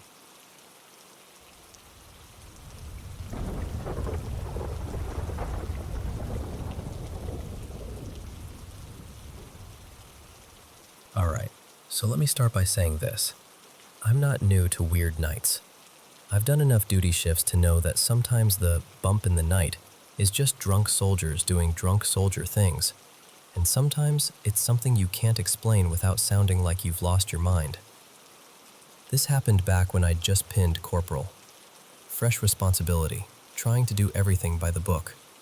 It was my first time as the CQ-NCOIC after 1800 at Fort Cavazos, Texas, back when a lot of people still called it Hood out of habit. I was taking that SOP seriously. Every hour, I'd get up, do my checks, make sure my runner was good, walk the halls, look in on the usual problem areas, then head back to the desk. To kill time, I had my laptop set up in this conference office, one of those fancy rooms where the commanders and senior enlisted meet earlier in the day. After hours, it's dead quiet, like the building's holding its breath. I threw on an anime, something and brutal, the kind of show that makes the hours move a little faster. I'm watching, half relaxed but still keeping an eye on the clock, because duty makes you feel guilty for enjoying anything. And then, out of the corner of my eye, I see someone standing in the doorway. Just for a second, a flash. My brain does that quick scan it always does. Male, maybe mid-30s, white guy, average build. But what made my stomach tighten wasn't the fact that someone was there. It was what he was wearing. He had on an old digital camouflage uniform, the older pattern, and it looked perfect. Not wrinkled, not faded, not lived in. Pristine. Like it had never been worn outside of a display case. And he wasn't just standing there casually either. He was squared up like a pissed-off NCO, shoulders back, chest forward. Then he hits me with the knife hand. That hard, sharp point like he's calling me out, like I'm about to get smoked for existing. And then he's just gone. No footsteps, no turning away, no sound. One blink and the doorway's empty. I sat there and told myself the obvious thing. You're tired. It had been a long stretch already. I rolled my shoulders, stood up, stretched, yawned, trying to reset my brain like that would fix it. Then I did my round like normal. Checked on my runner, walked the halls. Everything quiet. I come back, sit down, hit play again. A few minutes later, there he is. Same doorway, same posture. Only this time my mind grabbed onto something else. I recognized him, or at least the shape of him, the vibe. I knew that stance. It hit me like a cold weight in my chest. That looks like Sergeant First Class Marquez. And again, he vanished like smoke. Now I'm fully awake, not sleepy awake. That wired, electric awake where your body is warning you before your brain even catches up. I'm staring at that doorway like it owes me money, trying to make sense of what I'm seeing. The next time he appears, his face is wrong, like it won't hold detail. A blur where features should be. The only thing I can tell for sure is he's got really dark hair. And the knife hand again. Like he's lecturing me without words. I don't know what came over me, but I got mad. Not brave, just done. Like, enough already. I didn't yell. I didn't jump up. I just leaned forward and muttered under my breath, real low, the way you talk to something you don't want to invite closer. Man, you're dead. I don't care what you think. I don't care what you're trying to say. And he faded out, slow, like the air was erasing him. That was the last time I saw him that night, but this one bothered me for a different reason. Because later, when I replayed it in my head, when I forced myself to remember every second, I realized I hadn't really looked at his eyes the first couple times. I was focused on the uniform, the stance, the knife hand, the fact that someone was in my space. But once I did remember the eyes, I swear they weren't eyes. They were just black.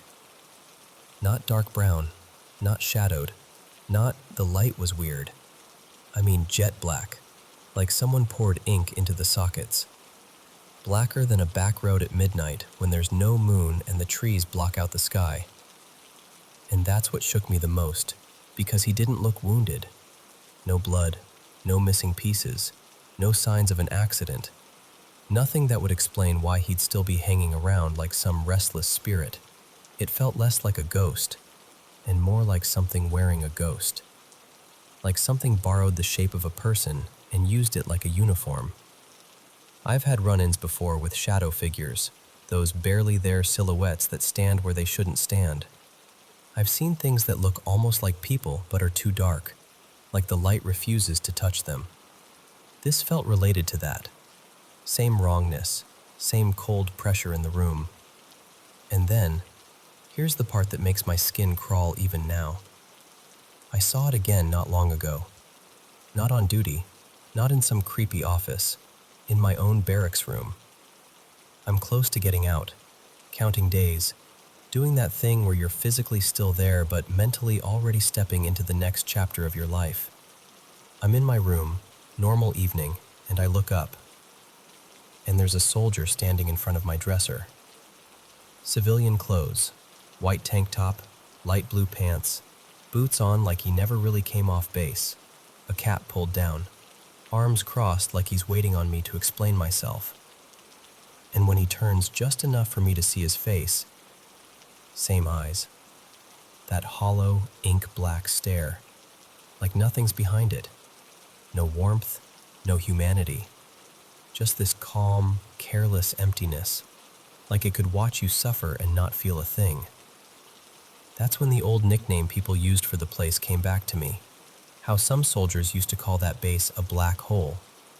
Like it swallowed people. Like it pulled at you in a way you couldn't describe until you'd lived there long enough to feel it. And sitting here, thinking about it, I can't help but wonder if that wasn't just dark humor. If maybe people were picking up on something, an energy, a weight, a pull, that fed into the worst outcomes. War deaths, training accidents, suicides. All that pain packed into one place, year after year, like the ground learned how to hold on to it. So yeah, I call them entities. Not to be disrespectful to the dead are the dead. But whatever those black-eyed things are, they don't feel like the dead. They feel like the dark that shows up when there's been too much dying, and something decides to look back.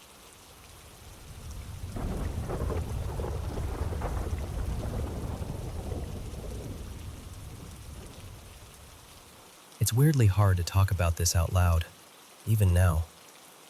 I kept it to myself for a long time because I didn't want to sound dramatic, or like I was making something out of nothing. But it's been sitting with me, and I think I'm finally ready to say it plainly.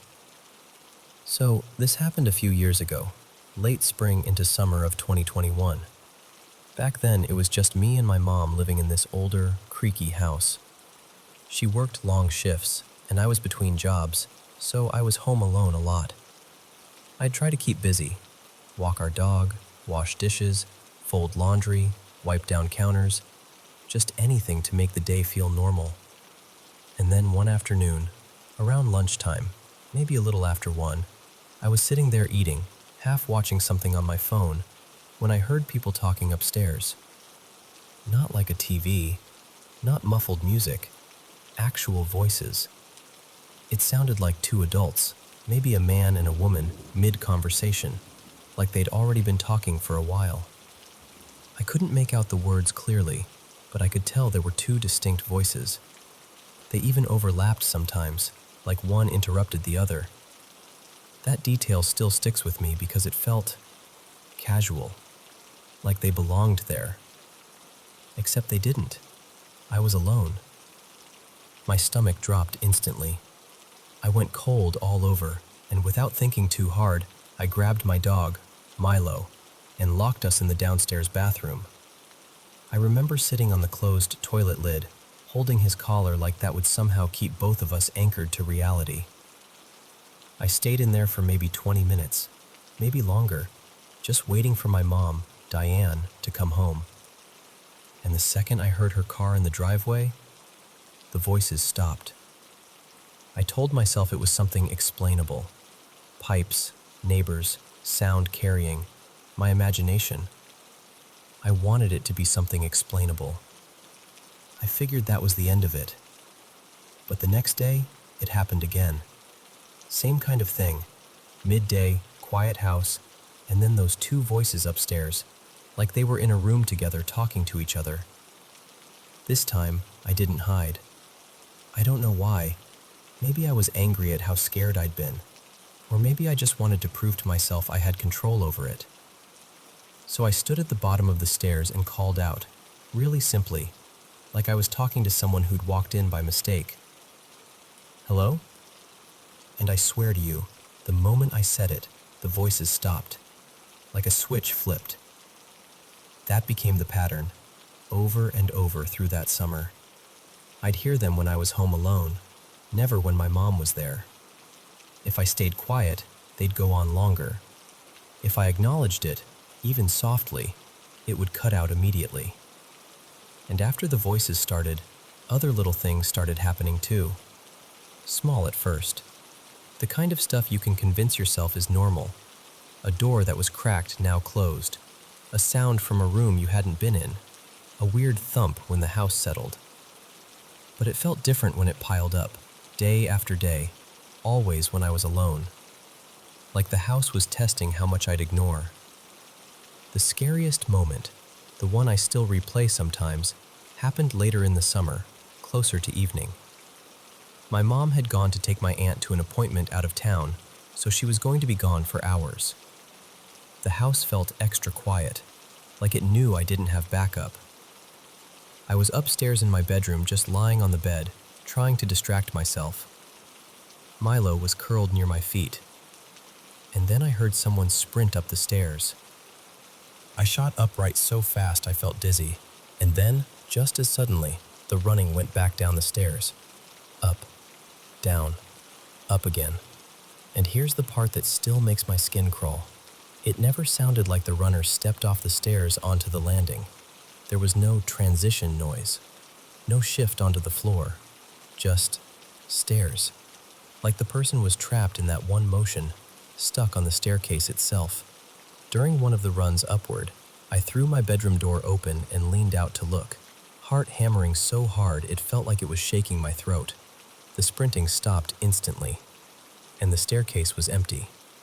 No one, nothing, just the dim hallway and the quiet that followed. The kind of quiet that feels too heavy, too intentional. I remember standing there with the door half open, staring and waiting for something to move, anything, to prove I hadn't imagined it. Milo wouldn't even come to the doorway. He stayed back on the bed, tense, watching me like he didn't want me to go closer. When my mom got home, I told her right away. I was shaken, like I'd been jumped, but she brushed it off, said I was stressed, said the house makes noises, said maybe I'd dozed off and startled myself. And I didn't argue because I didn't even know how to defend something that didn't leave evidence. But the truth is, I know what I heard. And here's why I'm talking about it now. Whatever that was, it didn't feel like it ended when that summer ended.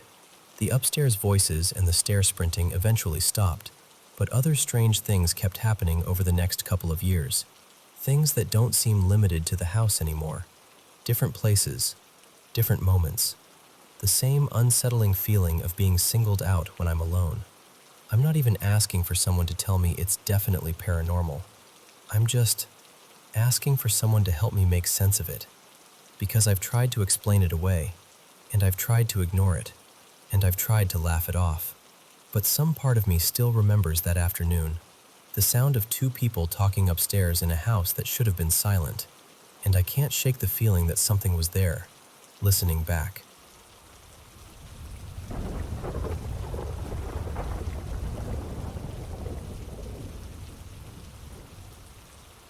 So, the creepiest thing I've ever had happen at sea was on a routine night watch in the North Atlantic. I was second officer on the midnight to 4 shift, and it was one of those nights where everything feels steady and quiet.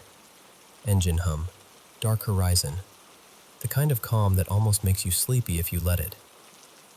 To stay sharp, I was doing slow laps around the bridge, just moving my legs, clearing my head.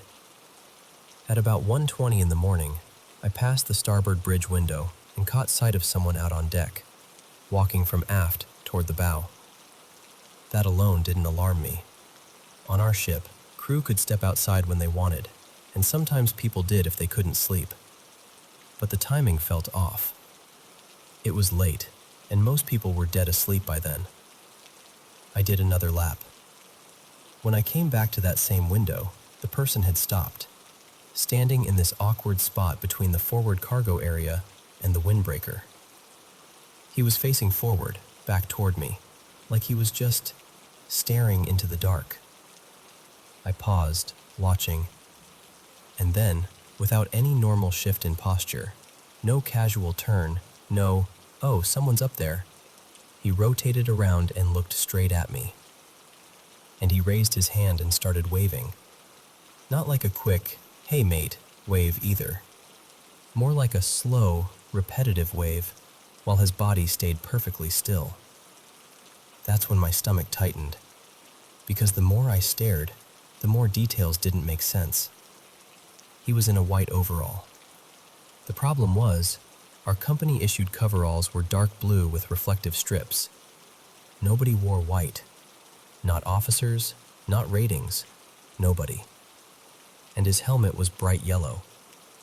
Again, possible in theory, but everyone on board had standard white helmets. The whole thing felt like someone had dressed wrong on purpose. And there was another thing that bothered me. From where he was standing, it shouldn't have been easy for him to see me. The bridge lights were dimmed inside, and with the angle and reflections on the glass, you normally can't look up and clearly make out a person moving around on the bridge unless the lighting is just right. But he was tracking me. Like, as I walked away from the starboard side toward port, his head turned, keeping me in view. The wave kept going, slow, consistent. I told myself, all right, radio him. This is probably a tired deckhand messing around. So I went to the console, grabbed the handheld radio, and called out, "Starboard deck, this is Bridge. Identify yourself." Nothing. I called again, more firm this time. Still nothing. Just faint static and that empty radio silence you get in the middle of the ocean. And the whole time, through the glass, he just kept waving, watching me. Not moving his feet, not shifting his weight, just waving like a mannequin that had learned one motion. At that point, I didn't even feel curious anymore. I felt uneasy. That prickling feeling you get at the back of your neck when something is wrong and your brain can't quite explain why. So I went to the light panel and switched on the bridge spotlights. the big ones that washed the deck in bright white. The deck flooded with light. I looked up immediately, expecting to catch him mid-prank, squinting, maybe laughing, maybe running. But he was gone. Just gone. No footsteps, no scramble, no, oh crap, nothing. For a few seconds I stood there staring, trying to force logic into it. My first thought was he ducked into the stairway near the paint locker, or slipped into the forward passage by the windbreaker. So I kept the lights on and watched. 10 minutes, 15, 20, nothing. The next morning I asked around, casually at first. Hey, was anyone out on deck around 1:30 last night? Everyone looked genuinely confused. One guy laughed and said, "Mate, I was dead asleep." Another swore he hadn't even gotten up to use the bathroom. Nobody admitted to it. Nobody even hinted like they were hiding a joke. And the thing is, if it was a prank, I wouldn't have been angry. I would have respected it honestly. It would have been a good one. But the reactions I got didn't feel like guys trying to keep a secret. They felt like guys who had no clue what I was talking about. Later, I checked the area where he'd been standing. The paint locker access was locked like it always was at night. The forward store entrance was secured, and there wasn't anywhere obvious someone could have hidden and then vanished from in the 2 seconds it took me to turn on those lights. What sticks with me most isn't even the outfit. It's the way he moved, or didn't move. The stiffness, the staring, the slow wave without any warmth in it. Like he wasn't greeting me, like he was just repeating a motion he knew I'd recognize.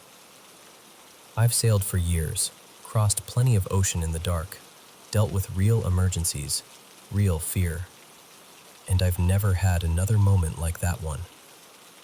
I still don't have a clean explanation for what I saw. All I know is, I watched someone walk forward. I watched him turn and wave at me for several minutes. I tried to reach him on the radio, and the instant I hit those floodlights, he disappeared like he'd never been there at all.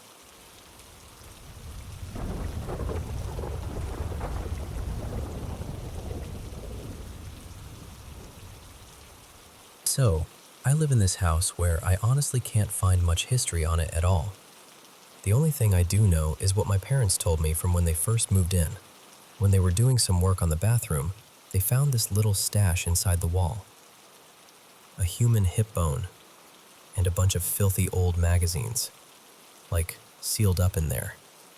No explanation, just that. And growing up here, I've always had this one thing with me. I've seen a woman, well, a spirit, I guess, since I was a kid. Long, dark hair, really pale. Around my height, maybe 5'6"-ish. I'd catch her in the hallway like she belonged there, like she was just passing through. Sometimes she'd be sitting in what used to be my old bedroom, or standing half in, half out of doorways. Never rushing, never loud. Just there. My mom has seen her too, and this part still gets me. She told me for years she thought it was me, because apparently this woman and I have the same kind of build and the same hair from a distance. Mom said she'd walk past my room late at night and see her sitting on the edge of my bed, like she was waiting for something.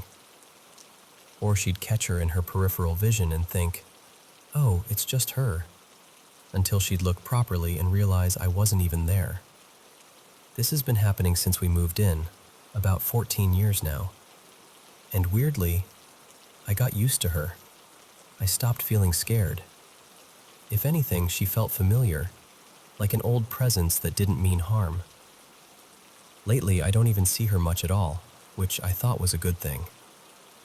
But then this new thing started happening, and it's different. It doesn't feel like her. For the last couple of weeks, I've been hearing whistling in the middle of the night. Always around the same time, between 2:40 and 3:05 a.m., like clockwork. The first night it happened, I was in bed scrolling on my phone, half asleep.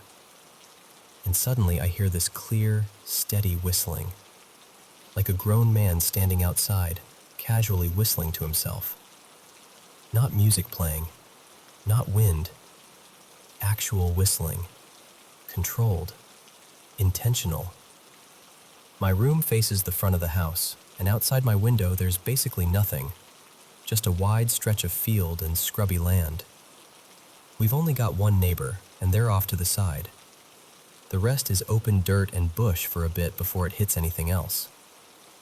So I'm lying there thinking, why would someone be out there right now? After a minute, I forced myself to look out the window. Nothing. No movement, no silhouette, no headlights, no shape in the field. Just empty darkness. And the second my face turned toward the glass, the whistling stopped. Like someone had been waiting to see if I'd look. It got so quiet it felt heavy, like the air thickened. I climbed back into bed, heart going stupid fast, trying to tell myself I was overreacting. And then it started again, only this time it sounded closer. Not out in the field, closer to the house, like it had moved while I wasn't looking. It went on for a few minutes, then stopped. And after that, it happened nearly every night at that same time. I stopped looking out the window. Not even because I was trying to be brave, more like I had this strong feeling I shouldn't. Like something in my body was warning me, don't do that. Don't acknowledge it. Don't look. I was already tense, just waiting for the whistling to start again, when I heard a loud bang on the roof. Not a creak, not settling, a bang. Then, footsteps. Actual footsteps moving across the roof, like someone was walking up there. It lasted maybe a minute, long enough for me to sit bolt upright and feel my stomach drop through the floor. When it finally went quiet, I thought, okay, it's done. Whatever that was, it's done. And then I heard footsteps outside my window, right there, at the front of the house. Like someone standing close enough that if I moved the curtain, I'd be looking straight at them. I froze so hard I felt locked in place. I'm not being dramatic. I couldn't make myself move. My whole body felt pinned. And the feeling in the room turned wrong. Not curious, not eerie, not ghost story creepy. It felt mean. Like something with bad intent had stepped into the space and wanted me to know it was there. And then my dog, Maple, walked into my room. She's usually loud. If she hears a weird noise, she barks, she growls, she tries to investigate. That's just her personality. But last night she came in silent and stiff, walked straight toward my bed, and stared at the window like she was looking at something she didn't understand. Her face looked scared. That's the only word for it. Then she jumped onto my bed and pressed herself into me, shaking a little, like she was trying to hide with me instead of protect me. And that honestly scared me more than everything else, because animals don't do that unless something feels really, really wrong. Today she's been off, quiet, watching the window from across the room, refusing to go near it. If I even move toward that side of the house, she follows me like she's trying to steer me away. And I just don't know what this is. The woman I used to see, she never felt like this. She felt familiar, almost sad if anything. But this whistling thing, the roof, the footsteps, the way my body reacted, it feels like something else entirely. I'm the kind of person who picks up on energy really easily. I can feel when a space changes, when something walks into a room, when the air shifts. So part of me wonders if that's why it's happening to me and not everyone else. Like maybe I'm the only one noticing, or the only one it can reach. But I don't want it here. I want to know what it is, what it wants, and how to make it stop, because whatever this is, it doesn't feel like it belongs in my home.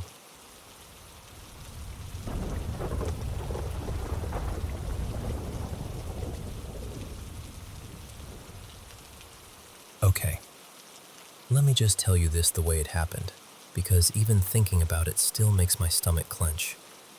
So, it's late, and I'm in the back seat with my brothers, Eli and Mason, and our mom, Renee, is driving.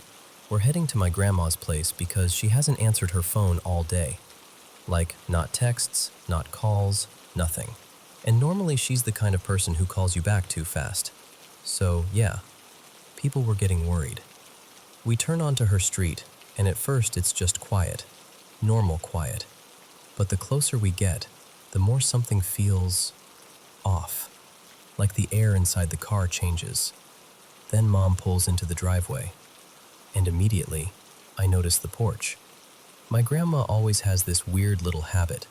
She sits out front and cracks nuts like it's her job. There are always shells. It's practically her signature. The porch is usually a crunchy minefield of broken shells. But this time, nothing. Clean. Like someone swept it spotless. Then I look up at the windows. Grandma always keeps a lamp on after dark, always. Even if she's asleep, there's usually some warm glow behind the blinds. This house was pitch black. Not a single slice of light. And I swear to you, the second we stopped the car, this sudden dread just hit me, like it rose up out of nowhere and settled in my gut. My mouth tasted sour, like when you're about to throw up from nerves. Mom turns the radio down real slow and goes, "Stay in the car." And I'm thinking, oh, don't worry, I wasn't planning on stepping foot in there anyway. She walks up to the porch and tries the screen door. Locked. Okay, fine. Maybe she just latched it. Mom knocks on the inner door, like a firm police knock. And I'm not exaggerating. The door opens way too fast. Like someone was already standing there, hand on the knob, waiting for that exact knock. Instant chills. Full body chills. My grandma, well, grandma, I guess, stands there in the dark and she looks taller. Not by a little either, like she'd gained inches. Her posture was straighter. Her shape looked different, and her face, something about it felt unfamiliar, even though it was her. Mom steps inside, and the door shuts behind her, and the dread in my stomach gets worse, like it levels up, like my body is screaming, "Nope, no, something is wrong." I look at Eli, and he looks at me, and we don't even have to talk. We're both getting that same ice-cold, "this is bad" feeling. That house didn't feel sick. It didn't feel empty. It felt mean, like the whole place was watching us. A few minutes pass, way too long, and I'm sitting there thinking, please come back out. Please, just come back out. Then Mom bursts out of the house like she's escaping something. She doesn't stroll, she storms. She yanks the car door open, gets in, and starts driving before she even fully shuts it. For the first minute or two, she's silent. Her jaw is tight. Her hands are clenched on the wheel. We think she's mad, like maybe Grandma said something rude, or she found something upsetting. Then she starts crying. Not like a sniffle, like breaking. And now we're panicking, asking what happened, what she saw, what's going on. She keeps shaking her head and goes, "That wasn't right. That wasn't right." And then she tells us. No lights were on inside. None. Not one lamp. Not a TV glow. Nothing. But Grandma moved through the house like she could see perfectly. And the smell. This is where Mom's voice got quieter, like she didn't even want to say it out loud. Grandma has cats. 3 of them. There's always cat smell. Litter box smell. That sharp, sour ammonia stink that hits you the moment you walk in. Mom said there was none of that. Instead, the whole house smelled like flowers. Like lilies and lilacs, and this soft lavender smell underneath it. Not pleasant either. Not cozy. Too strong. Too perfect. Like perfume poured into the air. Mom tried to turn on a light, and when she flipped the switch, nothing happened. Because the bulbs had been taken out. Everywhere. Like somebody went room to room and unscrewed every bulb and removed it. And my grandma could not do that on her own. Not with her hips, not with her hands, not without dropping something or leaving a mess. But it was done. Quietly. Cleanly. Then Mom says Grandma stood in the middle of the living room, just standing there, hands folded neatly in front of her. In the dark. Not moving. Not reacting. And when Mom asked if she was okay, Grandma answered, wrong. Not in a confused dementia way, in a way that made Mom's skin crawl. She called Mom dear. My grandma never calls anyone dear. She calls you baby, sweetheart, honey. She teases. She complains. She talks like herself. But dear came out like it was rehearsed. And the closer Mom got, the heavier the room felt. Mom said it was like pressure on her chest, like someone was slowly pushing down on her lungs. The air was thick and hot and stale, like the house had been sealed shut for days. But the heater wasn't even on. And the couch, this detail still creeps me out, had been pushed flush against the heater, like someone moved it there on purpose. And the blanket on the couch was folded perfectly, like no one had touched it in forever. No cat toys, no scratching sounds, no shadows darting around. Nothing. It was like the cats had never existed. Then Mom told us the part that made my blood run cold.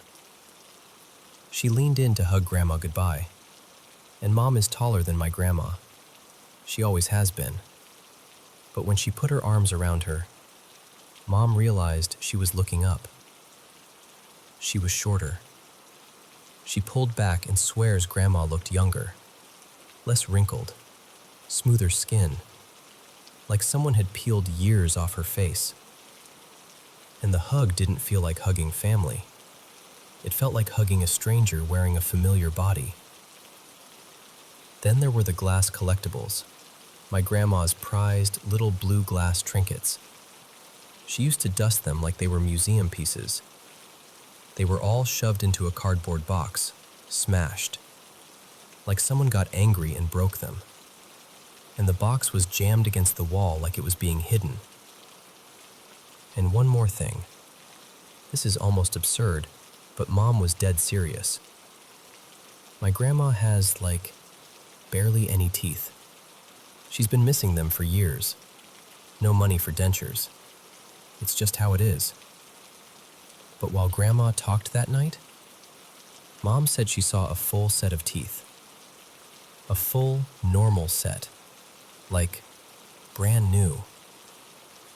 When Mom finally backed toward the door, because at some point her body just decided we're leaving, Grandma didn't follow. She just stood there, in the darkness, watching. Not waving. Not blinking much. Not calling out. Just watching Mom walk away. Mom drove us home with her face wet and her hands trembling, and we all sat there in stunned silence because what do you even do with a story like that? And yeah, I know dementia can change someone. I know it can twist memory and personality and behavior. But dementia doesn't make you taller. It doesn't remove every light bulb in your house. It doesn't make you smell like a florist shop at midnight. And it sure as hell doesn't make you look younger and suddenly have a perfect set of teeth. So, I don't know what we saw that night. I just know that when we pulled into that driveway, it felt like we'd parked in front of the wrong house. Like something in there was wearing my grandma's face and wanted us to believe it.